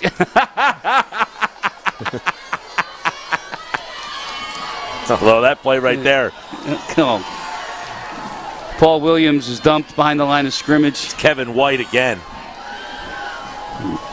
And Kevin White, by the way, he's having fun. The ball carrier. Kevin White's a sophomore. I mean, it's a very balanced. It's a young. You got some young talent. Yeah. They got some seniors on this team. This is a good mix for Millville. All right, so hold on. We got to do another. Let's make sure that This time it's not in the way. Here we go. You ready? This. All right. Now it's in my way. Oh, no, it's not. Williams to the outside. Nice run. Yeah, to the 35. It'll be Paul Williams, the ball carrier. third down and 5 coming up. Solomon Massey Kent. 4 minutes to go. No, Williams is still running hard. I mean, they're down 30-7, and he's still looking, staying very patient.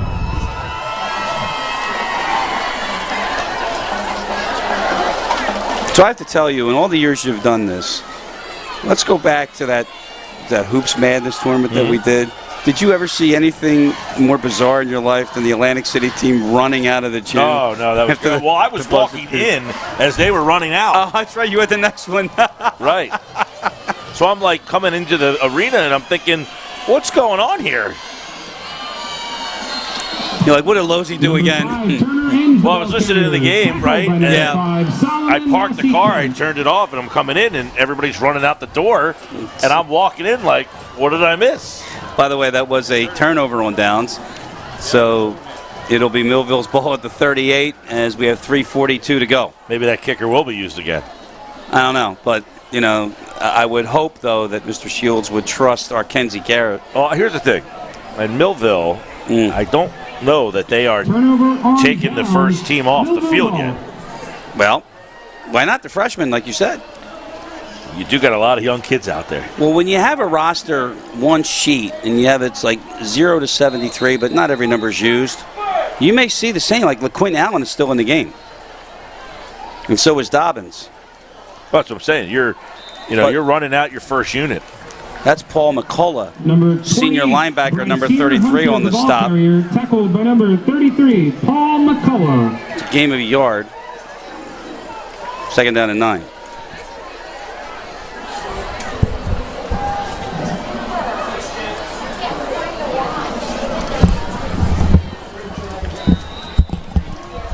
Close to the marker. Sharp on the Goes carry. sharp. Will bring up a 3rd down and short. By number 51, Mason Brown. Good to hear Mason Brown's name called again after being down with an injury before. Cramp.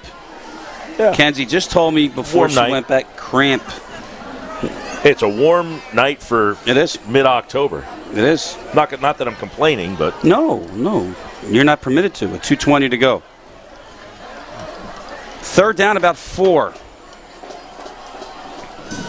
We tick down to 2 minutes. Do you think? Dobbins. Hands off right side.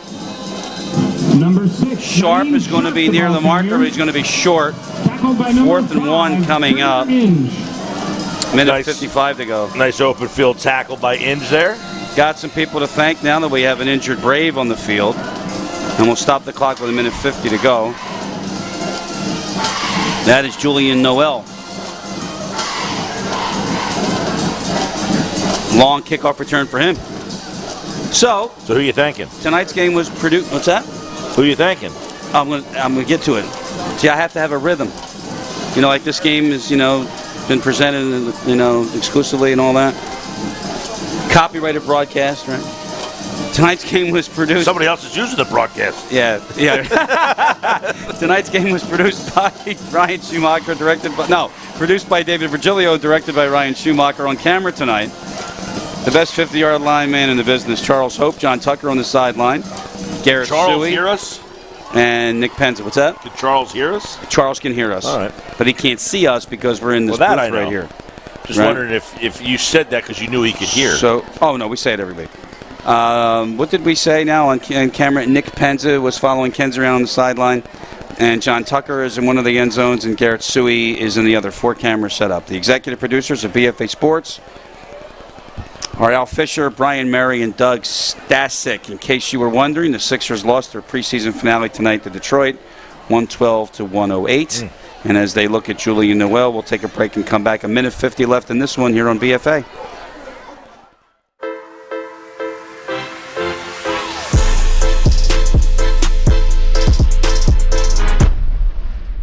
Pizza Hut wings are bigger and better than the other pizza guys' wings. No one outwings the Hut. No one out cheeses, out meats, out supremes, outcrusts, or outstuffs the Hut. Because when it comes to making your favorites, no one outpizzas the Hut. Has no lights. That is Julian Noel coming off the field under his own power, and there's not much in terms of concern by the medical staff. We don't speculate. That's one thing I never do, but that's Tom Kelly, head coach. Yeah, this is, obviously, as you mentioned, 3-3. Williamstown's kind of in flux right now. Very young team. And you got a big step up in competition tonight. And Millville is every bit of a big step up in competition. Started with the fumble and went downhill from there. This is a 4th and 2. And do we have a penalty to draw them? We do. That's going to give the Thunderbolts a first down to the 24-yard line.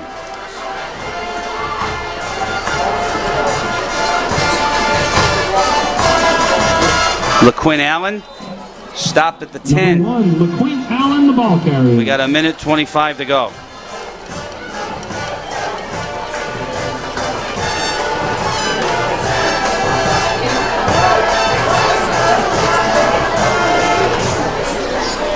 They're going to have to snap it one more time, Mike. Look at this full house backfield here. Left side. Could it be? Getting in. Hunter gets in for the touchdown. And I think they got him short. Or they have him short. They do have him short. Bryceer Hunter, the ball carrier. Tell you what, he does a good job of making something out of nothing here. I mean, he's pinned in the backfield, and he just kind of keeps on going. And then look at the blockers. They're all Allen, he's getting out there lead blocking on the play. Hey, I'm not carrying the ball, but I'm not out of the play. 30 seconds to go. And they will have to run it.